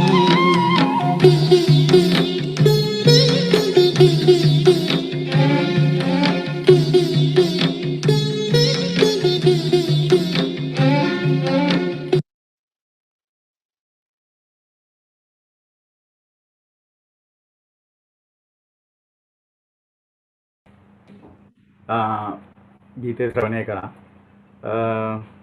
අපේ විදුහල්පතිතුමා තව ගීතයක් ඒ අතරේ අපට මතු කරා. ඒ ගීතයේ අපේ ලොකු හාමුදුරුවනේ විදුහල්පතිතුමනි අනිත් පද දෙක මට කියන්න පුළුවන් දැන්. කන්ට බෑ කියා තනිවම එන්ට යයි කියා ගමටම බත් බුලත් නිතර දන් දුන් පියවරුන් වෙතින් ජාත වී ඇතත් పూర్වේ කරන ලද පවක් පළදී බින්න බැස හිඳී නගරය අසල දුපුතුන් කල්ප කාලයක් පරපුර දුන්නු දන් නැතත් හිත තුල මාසෙකට වරක් ලැබෙනුවේ සොච්චමක් බැවි කන්ටගත් ගමන් බත්පත කවුරුවත් එතැයි බියවැද දොර ජනෙල් වසා තනියම බුදිති බොහෝ දුකින් අපි පුළුවන් වුණොත් අපේ චාමලි ගුරු මහත්මියගේ සහයෝගය අපට ලැබුණොත් අපි බලමු විදුහල්පතිතුමනි ඒ ගීතය අපේ කාල වේලාව තියෙන එක අනුව ළමයින්ට ශ්‍රවණය කරන්න විතර අපිට ලබා දෙන්න පුළුවන්ද කියලා. හොඳයි. දැන් මම යනවා ඊළඟ ගීතයට. තුන්වෙනි ගීතය අපේ බොහොම තුන්වෙනි ගීතය වෙනස් ආකාරයේ ගීතයක්. සුනිල් ඉදිරිසිංහ මහත්මයා අපේ ගායනා කරන්නේ ප්‍රවීණයා. ඒ වගේම සංගීතය රෝහණ වීරසිංහ මහත්මයා. මේකේ රචනය මහින්ද චන්ද්‍රසේකර මහත්මයා. එතුමාත් ගුරුවරයෙක් වශයෙන් හිටපු කෙනෙක්. මේකේ මුල් පද ටික මම අපේ දරුවන්ට අර ගීතය ගැන මුකුත් තාම අවබෝධයක් නැති නිසා මුල් පද චුට්ට විතරක් පොඩ්ඩක් මතක් කරනවා. රජෙකු වුණත් ගිලන් වෙලා එක්තැන් වුණදා කියනවාට සැකයක් නැහැ. නිරෝගී සැප හැර සැපයක් ලොවේ කොයින්දා. ඊළඟට ඉසුරු සමග ආද වෙලා නොසතුට ආදා දැනෙනවාට සැකයක් නැහැ. සතුට තරම් වෙන ධනයක් ලොවේ කොයින්දා. මම ඊටු ටික කියන්නේ අපි අපේ ලොකු හාමුදුරන් වෙතට අපේ ආචාර්ය මහලදුවේ නන්දරතන නායක ස්වාමින් වහන්සේගෙන් දැනගන්න කැමති අපට ලියලා දෙන්න මේ ගීතය අපට විවෘත කරලා දෙන්න අපේ පුංචි දරුවන්ට හාමුදුරුවනේ.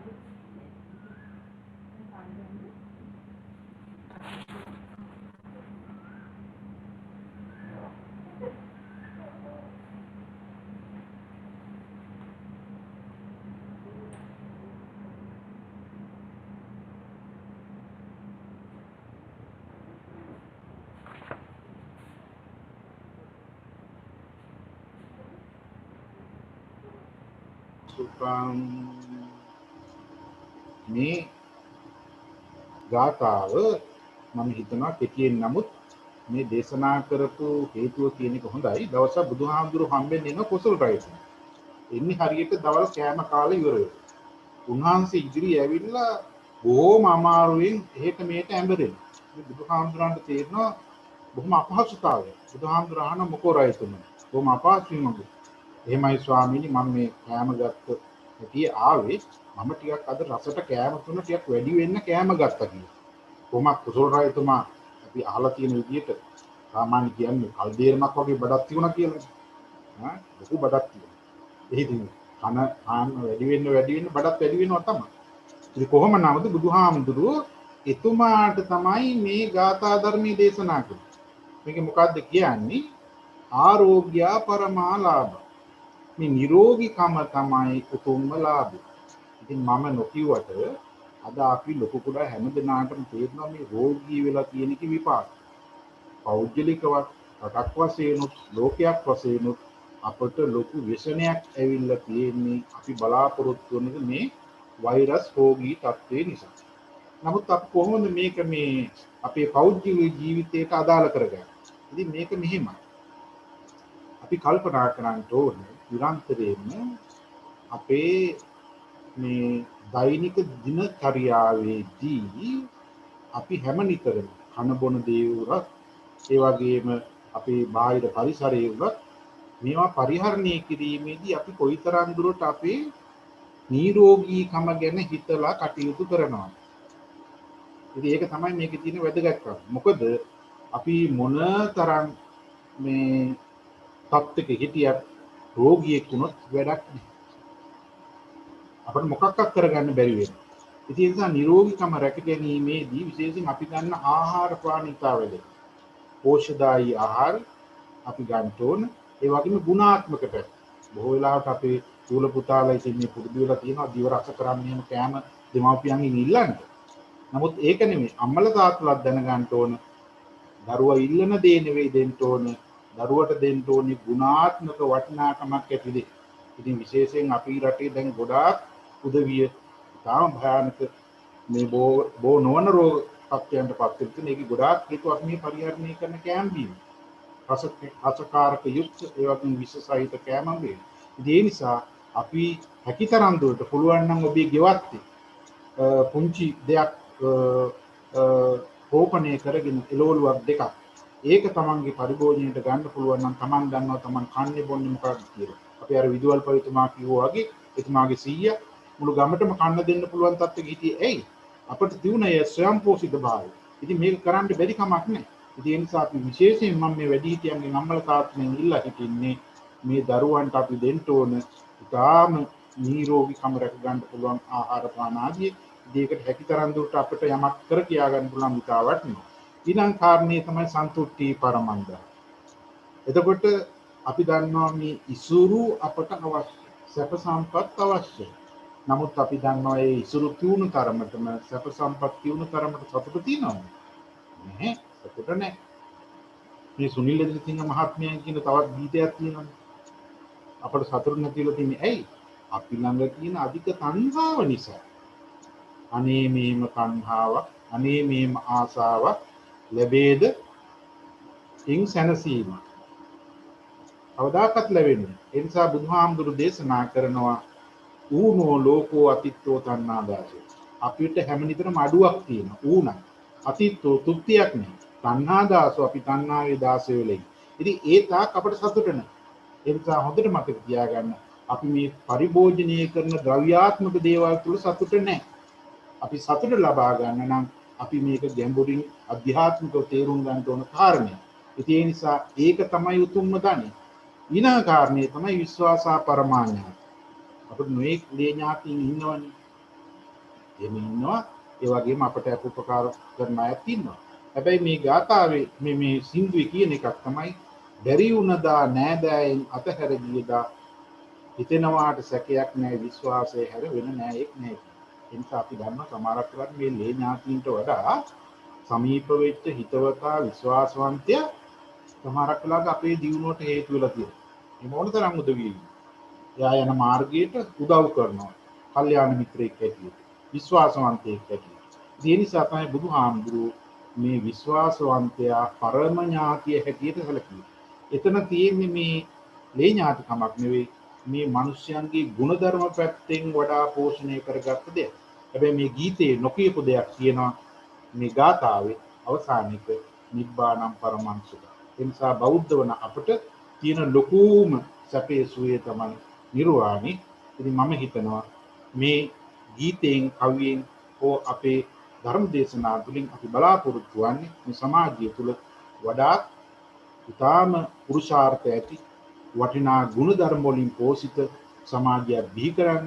ඉතින් ඒ නිසා මම හිතනවා මේ දූල පුතාලට මේ ගීතයක් ඇසීම තුළින් යම්කිසි දෙයක් තමන්ගේ හදවතට සමීප කරගන්න පුළුවන් වෙයි කියලා.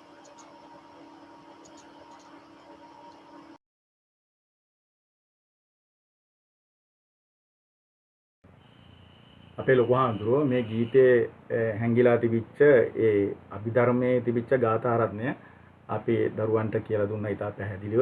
එහෙමනම් ඒක ඇතුලේ තිබුණේ ධර්මය තමයි. මේ ගීතයක් විදියට අර වචන වලින් සැරසිලා අපේ එළියට ඇවිල්ලා තියෙන්නේ දරුවනි. අභිධර්මයේ අපේ බුදුහාමුදුරුවෝ දේශනා කරපු ධහම තමයි මේ ඇවිල්ලා තියෙන්නේ. ඒක ඉතා හොඳින් අපට අවබෝධ කරලා දුන්නා. විදුහල්පතිතුමනි, ඔබතුමා මේ ගීතය දිහා බලන්නේ කොහොමද කියලා දැනගන්න අපි හරිම ආසාවෙන් ඉන්නවා. ඔබතුමාට අවස්ථාව.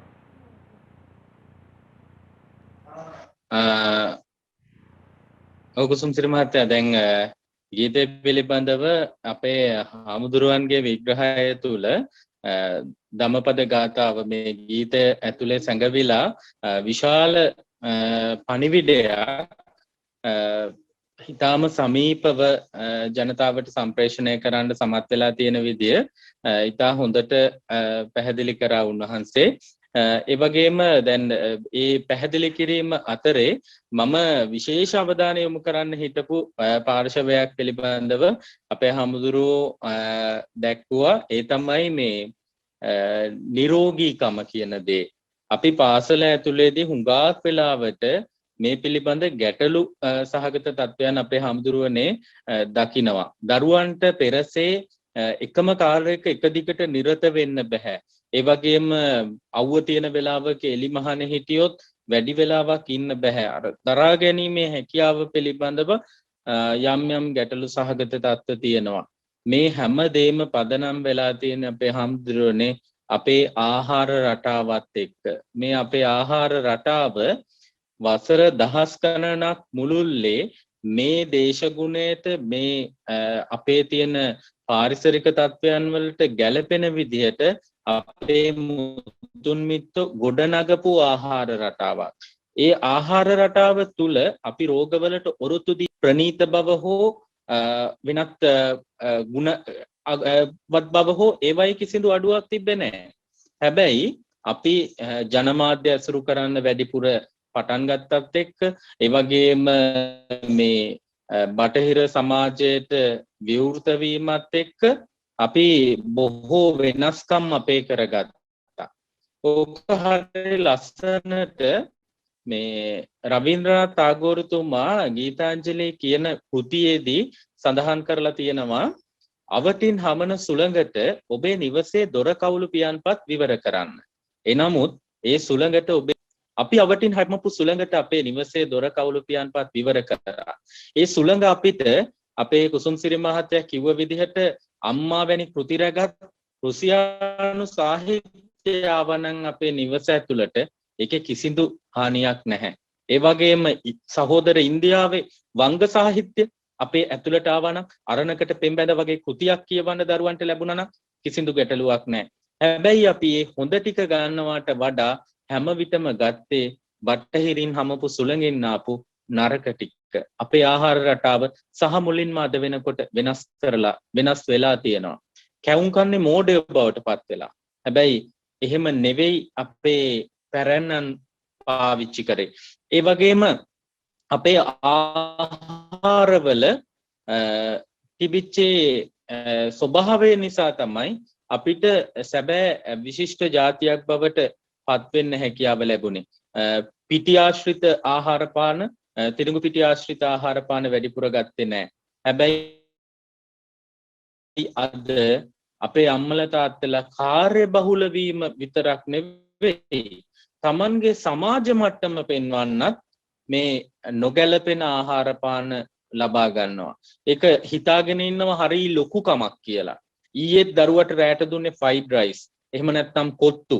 බොන්න දුන්නේ කොකා කෝලා. මේ වගේ විවිධ පාන වර්ග ගැන කතා කරනවා. හැබැයි ඒ අම්මලා තාත්තලා අමතක කරනවා ඔබට වටින්නේ ඒ වචනේ තියෙන ලොකුකමට වඩා නිරෝගී දරුවෙක් කියන කාරණේ අමතක කරලා තියෙනවා. හැබැයි අම්මට පුළුවන්කම ලැබුණා නම් ගෙදරදී ආහාර පාන ටිකක් හදලා දෙන්න.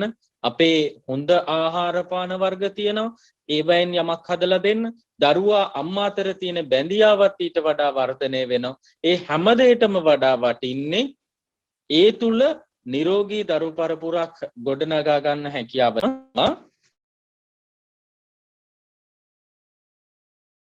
දැනෙනවාට සැකයක් නැහැ. සතුට තරම් වෙන ධනයක් ලෝකේ කොහෙන්ද?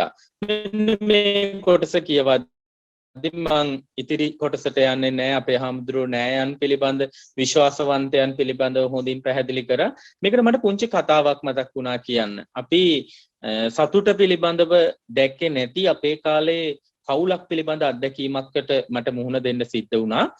මේ අත්දැකීම පුතේ මේ ඊයේ දවස වගේ එක්තරා පොහොයක් යෙදුණු දවසක මම මගේ නිවසේ ඉන්නකොට වයසක අම්මා කෙනෙක් ආවා අපේ ගෙදරට. ඒ අම්මා ආවේ ගේට්ටුවෙන් ඇතුල් වෙලා ඇවිදගෙන එන අතරේ මේ පුතේ මම හිඟන්නෙක් නම් නෙවෙයි කිය. මම උළුවස්ස ළඟ ඉඳලා hina වෙලා කමක් නෑ අම්මේ එන්න ඇවිල්ලා වාඩි වෙන්න කියලා මේ අම්මට ආරාධනා කරා. එතකොට මේ අම්මා ඇවිල්ලා ගෙදර තිබුණු පුටුවෙන් වාඩි වුණා. වාඩි වෙලා මේ අම්මා මාත් එක්ක කතා කරන්න පටන් ගත්තා. අය අම්මා කියනවා මේ පුතේ මම මේ අද ආවේ පුංචි උදව්වක් බලාපොරොත්තුවෙන්. එතකොට මම ඇහුවා මොකක්ද මේ උදව්ව? මට දැන් එච්චර වාරු නෑ පුතේ ඇවිදින්න කරන්න. ඒ නිසා මේ ගෙදර ළිඳ තියෙන්නේ වත්තේ කෙළවරේ. ඒ ළිඳේ ඉඳලා වතුර කලයකින් උස්සගෙන එන්න බෑ. ඒකට මම මේ වතුර මෝටරයක් දාගන්න මේ පොයේ දවසේ ගෙවල් ටිකක ඇවිදලා රුපියල් 6500ක මුදලක් හොයාගෙන යන්න තමයි ආවේ. මෙහෙම මේ අම්මා කතා කර ඉන්නකොට මං අපේ අම්මට කියලා මේ අම්මට බොන්න තේ එකක් දෙන්න ගත්තා. ඉතින් ප්‍රේ එකේ තිබිච්ච තේ අරගෙන පිළිගන්නවා. ඒ පිළිගන්නකොටම මේ අම්මා මගේ දිහා එකෙල්ලේ බලලා කඳුළු වක් කරමින් අඬන්න පටන් ගත්තා. මට මේ හිතා ගන්න බෑ ඇයි අය අඬන්නේ කියලා. තේ එකක් දෙන එකට සතුටු වෙන්න ඕන. අය අඬනවා. ටිකක් වෙලා අඬලා නැවිලා ගවුමේ වාටියෙන් කඳුළු ටික පියදාගත්තා. පියදාගෙන දෙන්න රත්තරන් පුතේ ඔය තේ එක කියලා මගේ අතින් තේ එක අරගෙන එක හුස්මට බීගෙන කියා. බීගෙන ගිහිල්ලා යා කියනවා පුතාලගෙන් වැරද්දක් උනේ නෑ පුතේ. ඊයේ දවස මට මතක් වෙලා තමයි වාවන්නේ නැතුව ඇඬුනේ. මං ඇහුවා ඇයි අම්මේ ඊයේ මොකද්ද උනේ? එතකොට ඒ අම්මා කියනවා පුතේ මට ඉන්නේ දුවලා 3 දෙනෙක්. ලොකු දුව මාතර ඉන්නේ. දෙවෙනි දුව ගමේම ටිකක් එහායින් ඉන්නවා. එයා ඒ දෙන්නට එච්චර සරු නෑ. බාලම දුව ඉන්නේ මොරටුව ප්‍රදේශයේ රේල්වේ ක්වාටර්ස් වල. එතකොට මගේ මහත්තයා මැරුණේ අවුරුදු 22කට කලින්. පොඩි දුවට මාස 3යි මහත්තයා නැති වෙනකොට. ඊට පස්සේ මම ගෙවල් වල වැඩ කරලා තමයි පුතේ මේ දරුවෝ 3 දෙනා හදාගත්තේ. දැනුත් මම ඒ ගෙවල් වලම වැඩ කරනවා. ඒගොල්ලන්ට කරදරයක් වෙන්නේ නැහැ. මගේ ජීවිතේ මම ගැට ගහගෙන යනවා. ඊයේ මම ගෙදර ඉන්නකොට ආරංචි වුණා සම්පකාරය. මම දුවලා කාඩ් එකක් අරගෙන සම්පකාරයට ගියා. ගිහිල්ලා සීනි පැකට් 2කුයි කඩල 500කුයි පොඩි බඩු ටිකක් ගත්තා පුතේ. අරගෙන අතේ තිබුණු රුපියල් 20කට රුපියල් 10 චොක්ලට් දෙකකුත් අරන් කෝච්චියේ නැගලා මොරටුවේ පොඩි දුව බලන්න ගියා. හැබැයි මගේ දුව මට ගෙයින් ඇතුළට එන්නවත් ඉඩ දුන්නේ නැහැ. මට බැනලා බෝය ගෙවල් ගානේ ගිහිල්ලා හිඟා කාලා ගේනේවා මගේ දරුවන්ට එපා කියලා මගේ අතේ තිබිච්ච මල්ලත් විසික් කරලා දාලා මට බැනලා පන්න ගත්ත පුතේ. ඒක මතක් වෙලා මට ඇඬුනේ. මං ඊට පස්සේ අම්මට මෙච්චර කනගාටු වෙන්න එපා විවිධයිනේ අම්මා හිත හොඳින් තියාගන්න කියලා අපි උදව්වකුත් කරලා ඒ අම්මව පිටත් කරා. අපි කරපු උදව්වත් අතට අරගෙන පුතේ එළියට බැහැලා ඒ අම්මා ආපහු හැරිලා මගේ දිහා බලලා හොඳට hina වෙලා කියනවා පුතේ ලබන මාසෙත් සම්පකාරයට බඩු වෙනවා. කොච්චර පන්න ගත්තත් මං චූටි දුව බලන්න කුංචි පැටව් දෙන්න බලන්න ලබන මාසෙත් මොරටුවට යනවා. මං පුතේ ඊට වඩා දුක්ුණේ නෑ වෙන කාරණයකට. හිතන්න අපි ඇත්තටම සතුට අවබෝධ කරගෙනද. ඒ අම්මා මොන ක්‍රමෙන් හරි ගෙනාපු දේ සතුටින් බාර අරගෙන ඒ අම්මට තේ එකක් හදලා දීලා ඒ අම්මට දරුවෝ දෙන්නත් එක්ක චුට්ටක් හුරතල් වෙන්න ඇරලා එව්වනම් ඒ අම්මගේ හිත කොච්චර පිරීලා තියෙයිද. හැබැයි ඒ දුවට හිතා ගන්න බැරි වුණා සැබෑ සතුට මොකක්ද කියලා. ඇයි ඒ ගෙවල් ගාන යන අම්මව මොරටුවේ ගෙදරට ගෙනහිල්ලා තියාගෙන ඉන්න බැරි. ඒ අම්මා කොච්චර හොඳ රැකවරණයක් අර පුංචි දරුවෝ දෙන්නට දෙයිද. එයාගේ අත්දැකීම් එයා ජීවිතේ එකතු කරගත්තු දේවල් කවි කතා කොච්චර දේවල් කියලා දෙයිද. සමහර විට ඒ දුවගේ දරුවෝ දෙන්න ඩේකයා එකක ඉන්නවා ඇති. හැබැයි අපි පුංචි කාලේ ගත කරපු හොඳම ඩේකයා එක තමයි අපේ ආච්චි අම්මගේ සීයාගේ ආශ්‍රය. ඒ තුල අපේ ජීවිතේට හුඟක් වටිනා දේවල් එකතු වුණා. මේ දේවල් අපෙන් ඈත් වෙලා අපි ආයෙම හිතන්න ඕන. අපේ පවුල හරියට හදා ගන්න ඕන. හරියට ගොඩනගා ගන්න ඕන. ඒවට හොඳ මඟ පෙන්වීම මේ ගීත ඇතුලේ තියෙනවා. කුසුම්සිරි මහත්තයා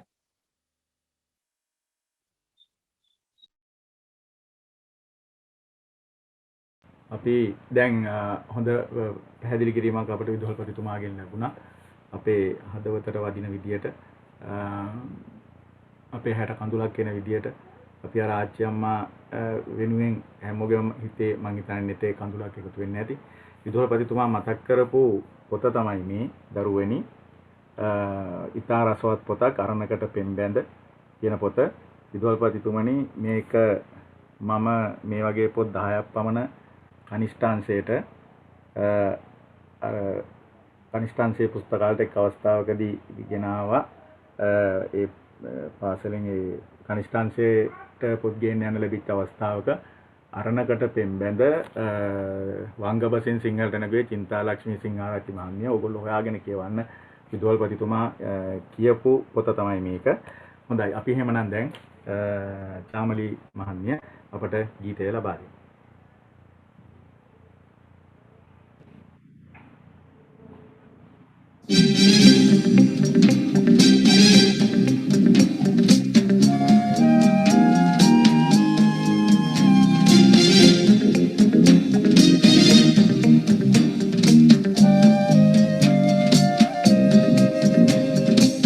රජෙකු උනත් ගිලන් වෙලා රජෙකු උනත් ගිලන් වෙලා එක්තැන් උනදා කියනවාට සැකයක් නෑ නිරෝගී සැප හැර සැපයක් ලොවේ කොයින්දා නිරෝගී සැප හැර සැපයක් ලොවේ කොයින්දා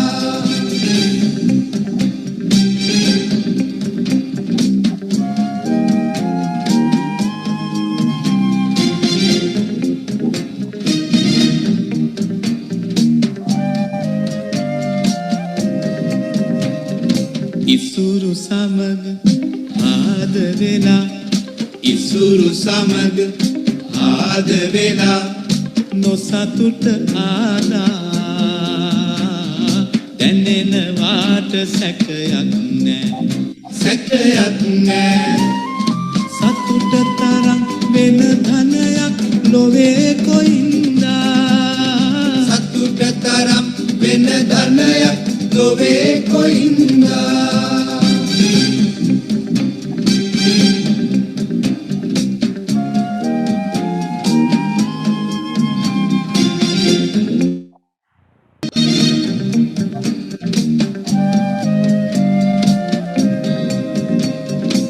බැරි වුණදා නෑදෑයන් බැරි වුණදා නෑදෑයන් අතහැර ගියදා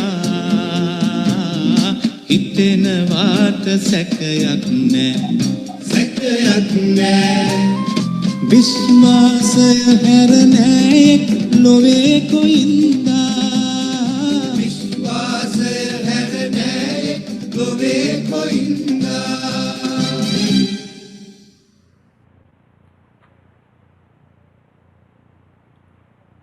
right අපේ දැන් වැඩසටහනේ අවසාන කොටසට ඇවිල්ලා ඉන්නේ ඊළඟ ගීතයට යොමු වෙනවා වහින්නට හැකිනම් ගිගුම්දී වියලි ගම්බිම් වලට ඉහලින් ඉදෙන්නට හැකිනම් බතක් වී බතක් නොඉදෙන පැලක රහසින් අපේ නන්දාමාලිනී මහත්මිය ගායනා කරපු ගීතය ගීපද සුනිල් ආරියරත්න මහත්මයා මහාචාර්ය සුනිල් ආරියරත්න මහත්මයා සංගීතය සපයන්නේ සුනිල් දයානන්ද කෝනාර මහත්මයා අපේ ලොකු හාමුදුරුවනේ අපිට මේ ගීතය පැහැදිලි කරලා දෙන්න.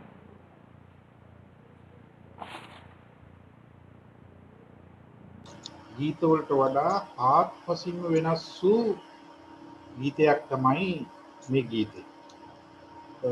මේක ඇහුවට පස්සේ මේක දැක්කට පස්සේ මට වැටහුණේ ඇඟී ගියේ තනිකර මේ පාරමී ධර්ම පුරන බෝසත්යන් වහන්සේ කෙනෙකුගේ හදවතේ ඇති වෙන සිතුවිලි කුමක්ද? එයා හිතන්නේ කොහොමද මේ ලෝකේ සමාජය ගැන? අන්න ඒ වගේ දෙයක් තමයි මට හැඟුනේ. ඉතින් මේකට හොඳ උදාහරණයක් තියෙනවා මම පුංචි කාලේ කියපු එකක් තියෙනවා මේ සාන්තිදේව ආචාර්යතුමාගේ බෝධිචර්යා අවතාර කියලා. ඇත්තටම බෝසත්යන් වහන්සේ කෙනෙක් අනුගමනය කළ යුතු ප්‍රතිපදාවක් මේක. ඉතින් ඒකේ තියෙන එක තැනක මේ මම මේ අනිකාට පාපිස්නක් වේවා. මම කුසගින්නේ පෙර නැත්තන්ට ආහාරයක් වේවා. මම රෝගීව සිටින කෙනෙකුට ඖෂධයක් වේවා. මේ විදිහට මේ දුකට විපතට කරදරයට පත්වෙච්ච ඇත්තන්ට මම පිහිට වෙන්නේ කොහොමද මට පිහිටක් වෙන්නේ කොහොමද කියලා විවිධ ආකාරයට එයා හිතනවා කල්පනා කරනවා. ඉතින් ඇත්තටම අපේ ධර්මයේ තුල බුදු වෙන්න පෙරම් පුරන බෝසතාණන් වහන්සේ දාන ආදී දසපාරමී ධර්ම පුරනවා. ඉතින් මේ පාරමී ධර්ම වල තියෙන්නේ ඒක තමයි. ඒකෝට දැන් මෙතන ගත්තොත් මේ අද්‍රව්‍යාත්ම පණ නැති දේවල් වලට මේ ගීත රචකයා පණ දෙන්න හදනවා. මේ වැස්සට පණ දෙනවා නේද? බත් හට්ටියට පණ දෙනවා නේද? සිනහවට පණ දෙනවා. එතකොට මේ වේලිලා බොහොම විඩාවට පත් වෙලා ඉන්න ඇත්තන්ට පායන පලාතකට වතුර නැති උදවියකට එයන්ට වැස්සක් වෙන්න පුළුවන්. ජලය ටිකක් ලබලා දෙන්න පුළුවන්. එයන්ගේ පිපාසය සංසිඳවන්න පුළුවන් නම් කොයිතරම් දෙයක්ද කියලා මේ හිතෙන්නේ නේද? එතකොට අඬන පුංචි දරුවෙක් ඒ අඬන එක්කෙනාට මේ සිනහවක් ගෙනලා දෙන්න පුළුවන්. මට වෙලාව පුංචි කතන්දරයක් මතක් වුණා. මේ පත්තරේ දැක්ක සිද්ධියක් මේක. තාත්තා කෙනෙක් පුංචි අත දරුවෙක් වඩාගෙන යනවා. වඩාගෙන මේ දරුවා හොඳටම අඬනවා බස් එක ඇතුලේ. මේ තාත්තා සෑහෙන වෙහෙස ගන්නවා මේ දරුවා නලවන්න. නමුත් තාත්තට නලව ගන්න බෑ. පිටිපස්සේ සිහිට් එකේ ඉන්න අම්මා කෙනෙක්. මේ අම්මා අර තාත්තට කතා කරලා දරුවා ඉල්ලගන්න. දරුවා ඉල්ලගෙන මේ අම්මා ඒ දරුවට කිරි දෙනවා. මේ කිරි බොන දරුවා අර අම්මගේ උකුලේම නිඳ යනවා. දැන් බලන්න මේ අම්මා බෝසත් අම්මා කෙනෙක් නේ. අපේ අම්මලා එහෙමයි. තමන්ගේ දරුවා විතරක් නෙවෙයි සියලුම දරුවෝ තමන්ගේ දරුවෝ හැටියට හිතුවා. කල්පනා කරන්න. අපේ ගුරුවරු එහෙමයි. තමන්ගේ ශිෂ්‍යයා විතරක් නෙවෙයි, පන්තියේ ශිෂ්‍යයා විතරක් නෙවෙයි. මුළු ඔක්කොම ශිෂ්‍යෝ තමන්ගේ දරුවෝ හැටියට සැලකුවා. ඉතින් එහෙම සංස්කෘතියක් අපිට තියෙන්නේ තිබුණේ. ඉතින් ඒ නිසා මේ ගීතේ දිහා බලනකොට අපිට පේනවා ඉතාම වටිනා මේ මානසික සංකල්පනා රාශියක් ඇතුළත් කරලා තියෙනවා. ඒක මට මේ වෙලාවේ මතක් වෙන්නේ ස්වභාව ධර්මයේ දිහා බලනකොට. ඒ ස්වභාව ධර්මයේ තියෙන දේවල් දැන් බලන්න පරෝපකාරාය පලන්ති වෘක්ෂා. මේ පැරණි පොත්වල තියෙන ප්‍රකාශය. මේ ගස්වැල් වල පළ දරනවා කාටද? පරෝපකාරාය. අනුන්ට උපකාර පිණිස. බලන්නකෝ දැන් ගස්වල ගෙඩියම් කවදාවත් ඒ ගෙඩි ඒ ගහ හරියට ගන්නවනේ නෑ. එක්කෝ මේ පරිසරය තුල ඉන්න සතාසිව්පාව කුරුල්ලෝ එහෙම නැත්නම් අපි. ඒ වගේම පරෝපකාරාය දුහන්ති ගාවා එළදෙන කිරි දෙනවා. කා සඳහාද? අපි සඳහා. නේද? ඉතින් ඒ විදිහට කල්පනා කරලා බැලුවට මේ සමානව ගංගාවක් ගලාගෙන යනවා. ඒ ගංගාවේ වතුර ප්‍රයෝජනෙට ගන්න කවුද? අපි. ඉතින් එහෙම කල්පනා කරලා මේ ස්වභාව ධර්මයේ සම්පූර්ණ අනුන්ට අප උපකාර පිණිස, පිහිට පිණිස, සේවයේ පිණිස කැපවෙලා තියෙනවා. එතකොට හිතන්න පුළුවන් මනසක් ඇති හොඳ මිනිසයන් වන අපට කොච්චර දේවල් කරන්න පුළුවන්ද? ඒ නිසා දුවේ පුතේ හොඳට මතක තියාගන්න අපට මේ දෑතක් ලැබුණේ කෙනෙකුට ගහලා වටන්න නෙවෙයි. වැටිච්ච කෙනෙක් මේ දෑතින් නැගිට්ටවා. ඒක තමයි අපේ සංස්කෘතිය. ඒක තමයි අපේ දහම. ඉතින් මම හිතනවා මේ ගීතේ පුරාවටම ඒ බෝසත් සිතුවිලි කැටි කරලා ඉතා ලස්සනට මේ ගීත රචකයා ඉදිරිපත් කරලා තිනවා. සුනිල් එදිරිසිංහ මහත්මයා ඉතාමත් ලස්සනට ඒ ගීත වලට නව 50ක් දෙමින් මේක ගායනා කරලා තියෙනවා කියලා මට.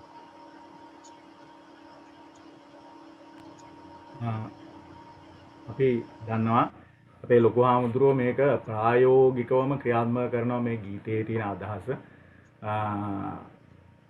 උන්වහන්සේගේ පන්සලේ අනාථ වෙච්ච ළමයි. ඒ කියන්නේ දෙමව්පියෝ නැතුව අසරණ භාවයට පත් වෙච්ච ළමයි 20ක් පමණ මම හිතන්නේ ඊටත් වැඩි ඇති. ඒ වගේ විශාල පිරිසකට කෑම බීම ඉඳුන් හිටුන් ඒ වගේ සිව්පසේ කිසිම අඩුවක් නැතුව දැනටත් මේ ගීතයට අනුකූලව බුද්ධ පුත්‍රයන් වහන්සේ නමක් විදියට කෙරෙන සේවය නොපිරිහෙලා කෙරෙන අතර ඊට අමතරව ප්‍රායෝගිකව ඉතාමත්ම විශාල වැඩපිළිවෙලක් අපේ රටට ඒ දරුවන් යහපත් පුරවැසියන් හැටියට දායාද කරන්නට උන්වහන්සේගේ ධනය, ශ්‍රමය, කාලය සියල්ල වැය කරමින් කරගෙන යනවා. වචනයට පමණක් සීමා නොවේ. අපි ලොකු හාමුදුරුවනේ මේ ඔබ වහන්සේට ලැබෙන අවසන් අවස්ථාව තව විනාඩියක් දෙන්න පුළුවන් යම් කිසි සවාදාසක් තියෙනවා නම් අවසාන වශයෙන්.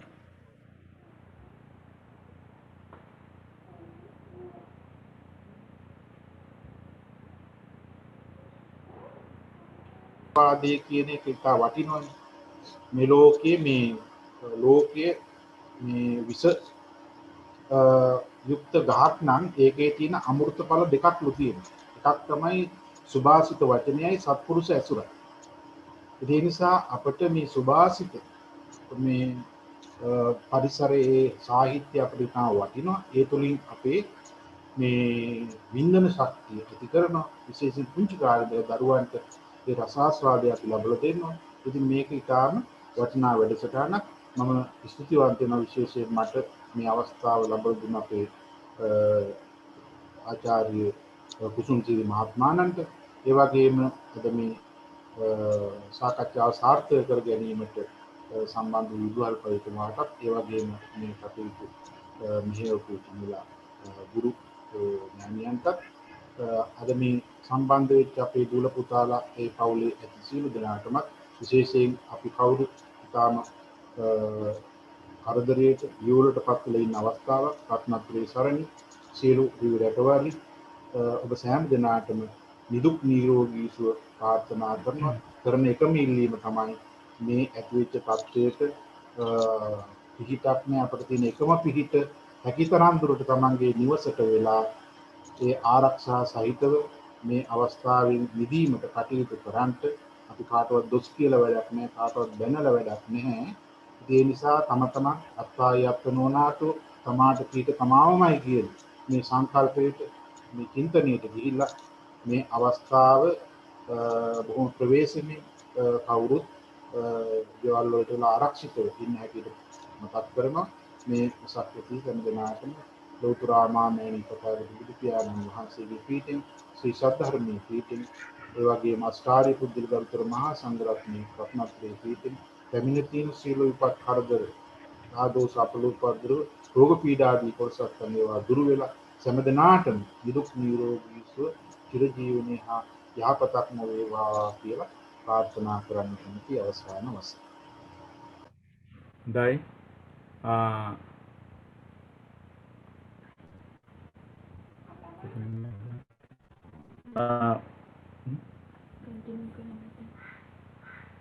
ඒ රෙකෝඩින් මේ මේක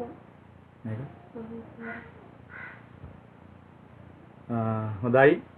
අපි දැන් මම අවස්ථාව ලබා ගන්න උත්සාහ කරන්නේ විදුහල්පතිතුමා වෙතට හැරෙන්න. විදුහල්පතිතුමනි, මේ ගීතයේ දෙස ඔබතුමා බලන කෝණයත් ඒ වගේම වැඩසටහන තුල ඔබතුමාට අවසන් වශයෙන් කතා කරන්න තිබෙන අවස්ථාවක් තමයි මේ අවස්ථාව. ඒ වගේම වැඩසටහනේ සම්පින්ඩනය සාරාංශගත කිරීමකුත් එක්ක අපිට ඔබතුමාගේ කරුණු දැක්වීම ලබා දෙන්න.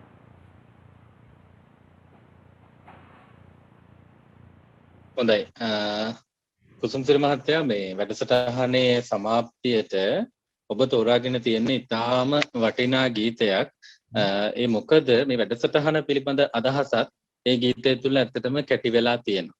වහින්නට හැකි නම් ගිකුම්ති වියලි ගම්බීම් වලට ඉහළින්, ඉදෙන්නට හැකි නම් බතක් වී බතක් නොයිදෙන පැලක රහසින්.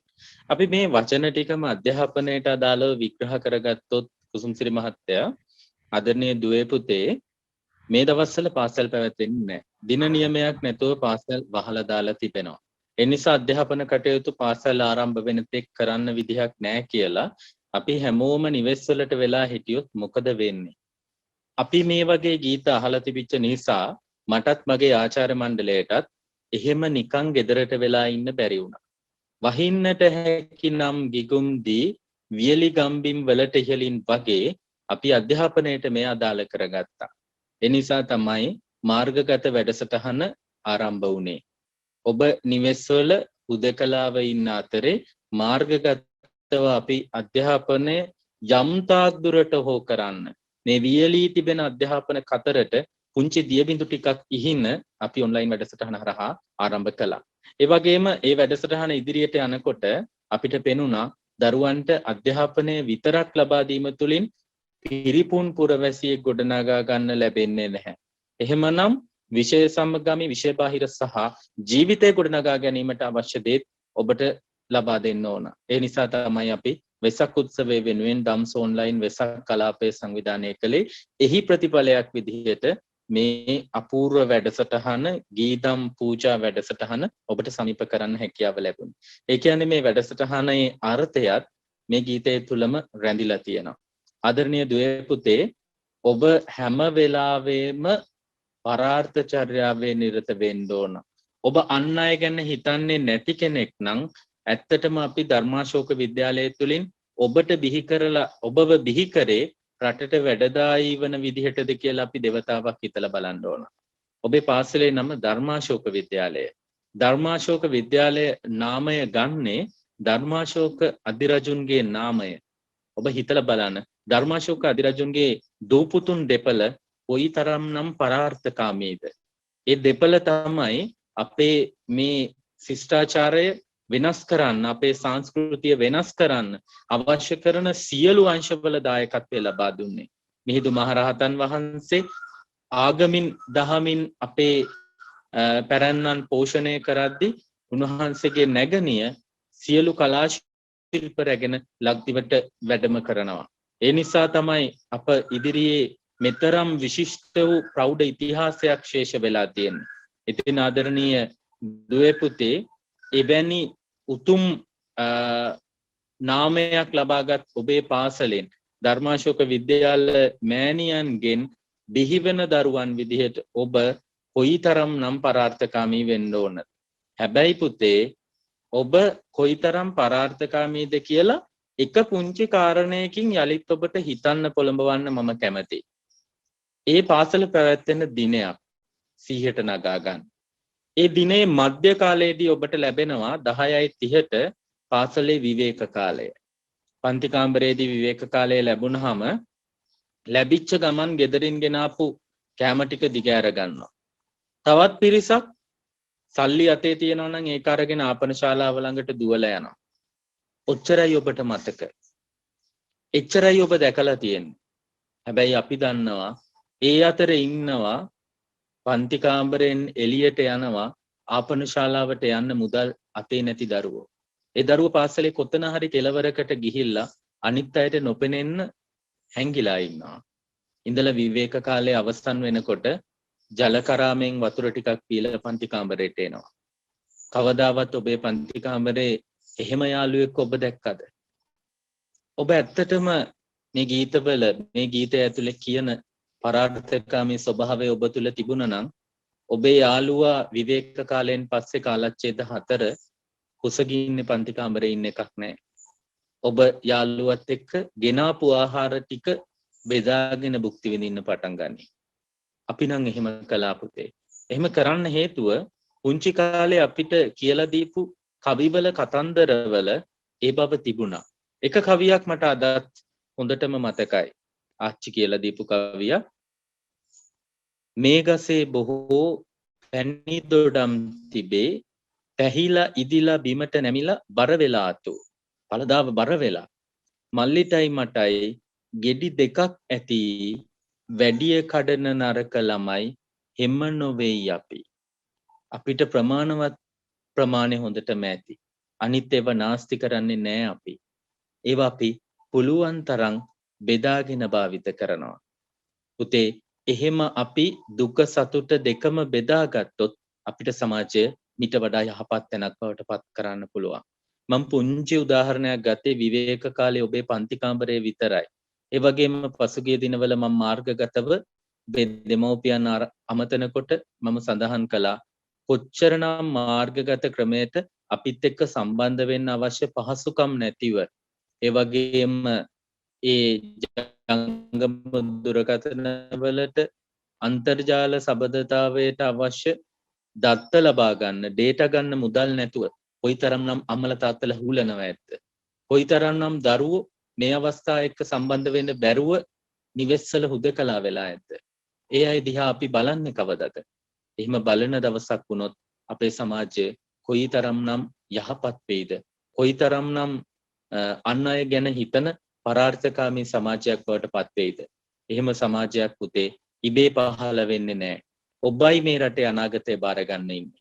ඒ නිසා ඔබ ඇතුළාන්තයෙන්ම එහෙම වුණොත් ඔබ වෙනස් වුණොත් අනිවාර්යෙන්ම මතුවට මේ රට වෙනස් වෙනවාමයි. ආදරණීය දුවේ පුතේ ඔබ අන් අය ගැන හොඳින්ම හිතන්න ඕන.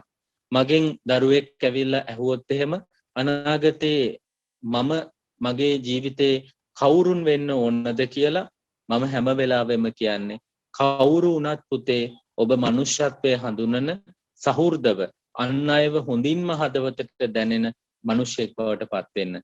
එහෙම නැත්නම් ඔබ ලෝකෙක් වුණොත් ඔබ මහා විශාල ධනවතෙක් වුණොත් එයින් අපිට තෘප්තියක් නැහැ. ඔබ මේ ධනය නිසි පරිදි බෙදා හදාගෙන අන් අයත් සමග සතුටින් භුක්ති විඳින්මින් ජීවිතය ගත කරන්න නැත්නම්. ඒ නිසා ඔබ දරුවන් විදිහට ඔබ සතුවත් දැන් වටිනා ධනයක් තියෙනවා. ඒ තමයි පුතේ අධ්‍යාපනය. ඒ අධ්‍යාපනය ඔබට පුළුවන් ඔබේ කල්යාණ මිත්‍රයෝ විදිහට ඔබේ සහෘදයන් එක්ක බෙදා හදා ගන්න.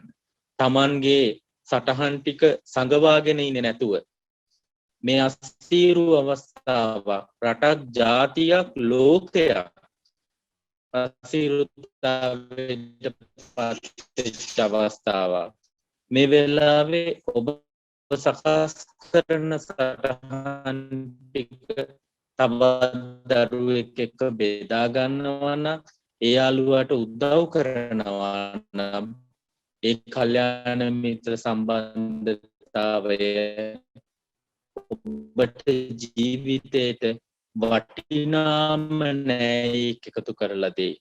අනාගතයේ දවසක ඔබ මිත්‍රයා අනිවාර්යෙන් කියයි කොරෝනා කාලේ අසීරුවෙන් ඉගෙන අද මම ඉන්න තැනට මට එන්න හේතුුනේ මගේ මේ මිත්‍රයා කරොත් අපි බලාපොරොත්තු වෙන සත් සමාජා ගැනීම උදෙසා මෙවැනි වැඩසටහන් සංවිධානය කිරීම පිළිබඳව මම ස්තුතිවන්ත වෙන්නටත් මේ අවසාන අවස්ථාව නිසා අවස්ථාවක් කරගන්නවා. විශේෂයෙන්ම වෙසක් පොහෝ දිනට පසු දින තාම කාර්යබහුල කාල පරිච්ඡේදයක් උන්වහන්සේ ගත කරමින් සිටිනවා ඇත්තේ. ඒ කෙසේ නමුත් මේ හෝරා දෙකකට ආසන්න කාලයක් ධර්මාශෝක විද්‍යාලයේ 6-9 ශ්‍රේණිවල දරුවන් උදෙසා යහපත් සමාජයක් ගොඩනැගීමේ සත්චේතනාවෙන් ගීදම් පූජා වැඩසටහන සමග සම්බන්ධ වුණු බලපිටිය මහලදුව ශ්‍රී තරුණෝදයාරාමාධිපති ශ්‍රී සුගත ප්‍රජා සංවර්ධන පදනමේ විධායක අධ්‍යක්ෂ ආචාර්ය පූජ්‍ය මහලදුවේ නන්දරතන නාහිමිපාණන් වහන්සේට සමස්ත ධර්මාශෝක විද්‍යාලයේ නමස්කාර පූර්වක ස්තුතිය පළ කරන්න මේ අවස්ථාවක් කරගන්නවා. ඒ වගේම කනිෂ්ඨාංශයේ නියෝජ්‍ය විදුහල්පතිතුමන්, සහකාර විදුහල්පතිතුමන්, සහකාර විදුහල්පතිතුමිය වගේම මේ වැඩසටහන පිළිබඳව මෙවැනි ආකල්ප සංවර්ධන වැඩසටහන් පිළිබඳව ඉතාම විශාල උනන්දුවකින් උද්‍යෝගයකින් කටයුතු කරන 8 ශ්‍රේණියේ ශ්‍රේණි ප්‍රදාන කුසුම්සිරි මහත්මයා දැඩි වෙහෙසක් දැරුවා මේ වැඩසටහන ඉතා සාර්ථකව ඔබ වෙත ළඟා කරවන්න. වෙසක් කලාපයේ වැඩ කටයුතු නිසා මමත් පසුගිය දින කිහිප ඉතාම කාර්යබහුලව හිටියේ. ඒ කොතරම් කාර්යබහුල වුණත් මා දන්නවා එතුමා ඔබට වඩා වැදගත් දෙයක් තමයි මේ සංවිධානය කරන්න කියලා. මම හැම අවස්ථාවෙම එවැනි යෝජනාවක් පැමිණි විගසම කියන්නේ නෑ අපි කොහොම හරි කරමු. ඒක තමයි අපෙන් වෙන්න ඕන.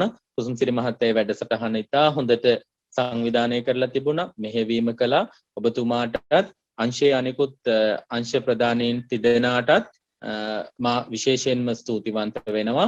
ඒ වගේම මේ වැඩසටහනේ සම්බන්ධීකරණ කටයුතු සිදු කරන තොරතුරු තාක්ෂණ ආචාර්ය චාමලී මහත්මියටත් ස්තුතිවන්ත වෙන්න මේ අවස්ථාවක් කරගන්නවා. ආදරණීය දුවේ පුතේ, පිළිවෙතින් වෙසක් සමරන්න, පිළිවෙතින් ඔබේ දිවිය හැඩ කරගන්න.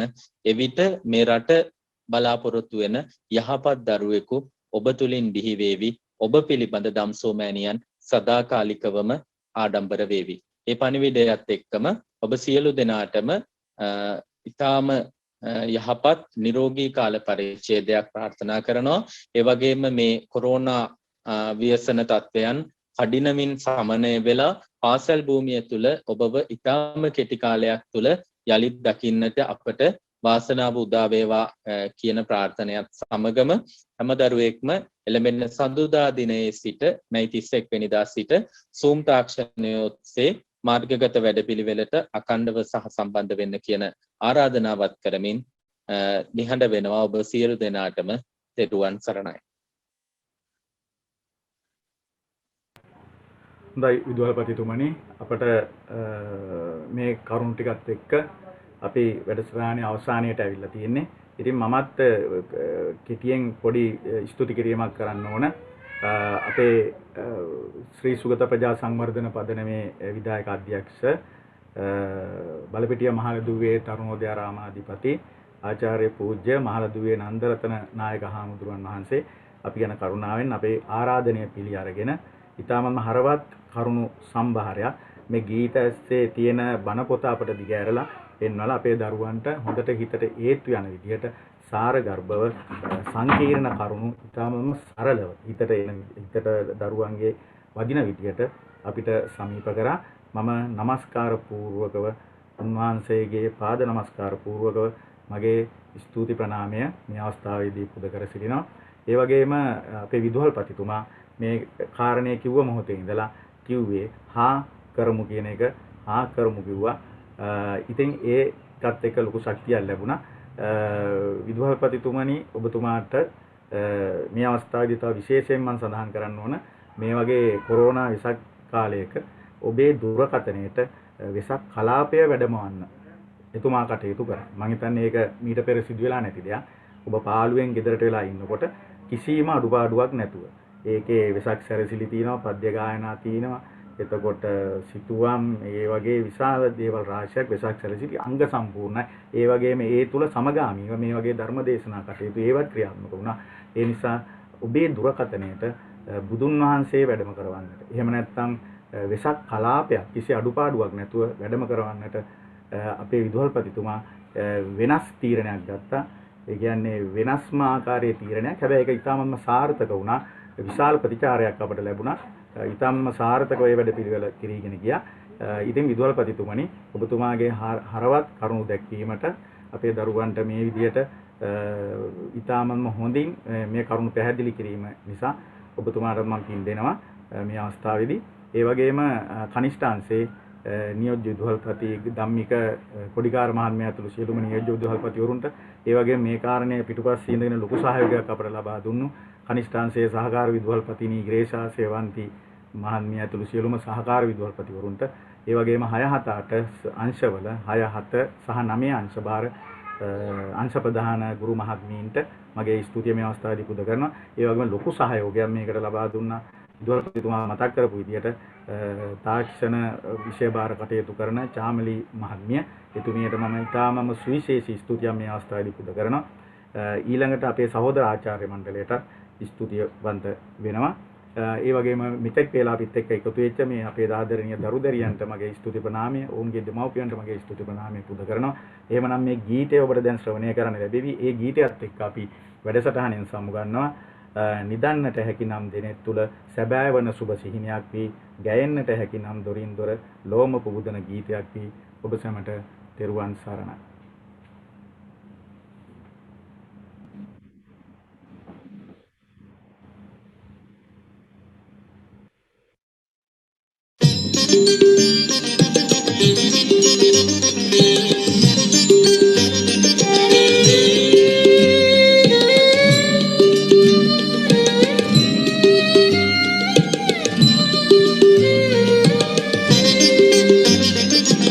වහින්නට හැකි නම් ගිගුම්දී වියලි ගම්බිම් වලට ඉහළින් ඉදෙන්නට හැකි නම් බතක් වී බතක් නොයිදෙන පැලක රහසින්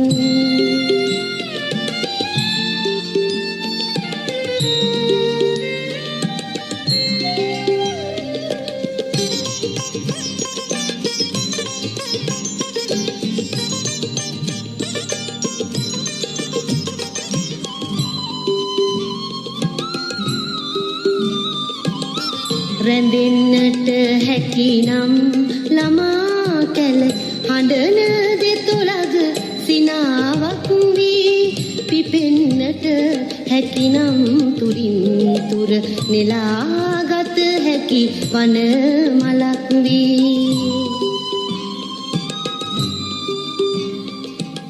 වහින්නට හැකි නම් ගිගුම්දී වියලි ගම්බිම් වලට ඉහළින් ඉදෙන්නට හැකි නම් බතක් වී බතක් නොයිදෙන පැලක රහසින්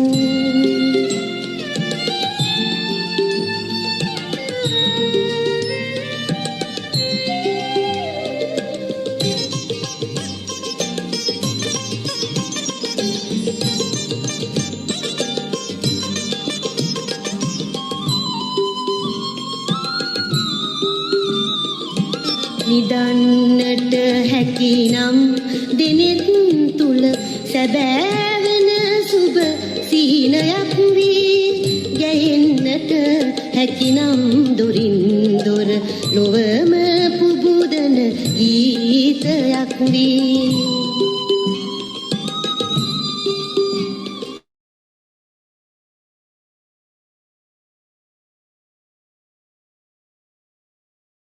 වලට ඉහළින් ඉදෙන්නට හැකි නම් බතක් වී බතක් නොයිදෙන පැලක රහසින්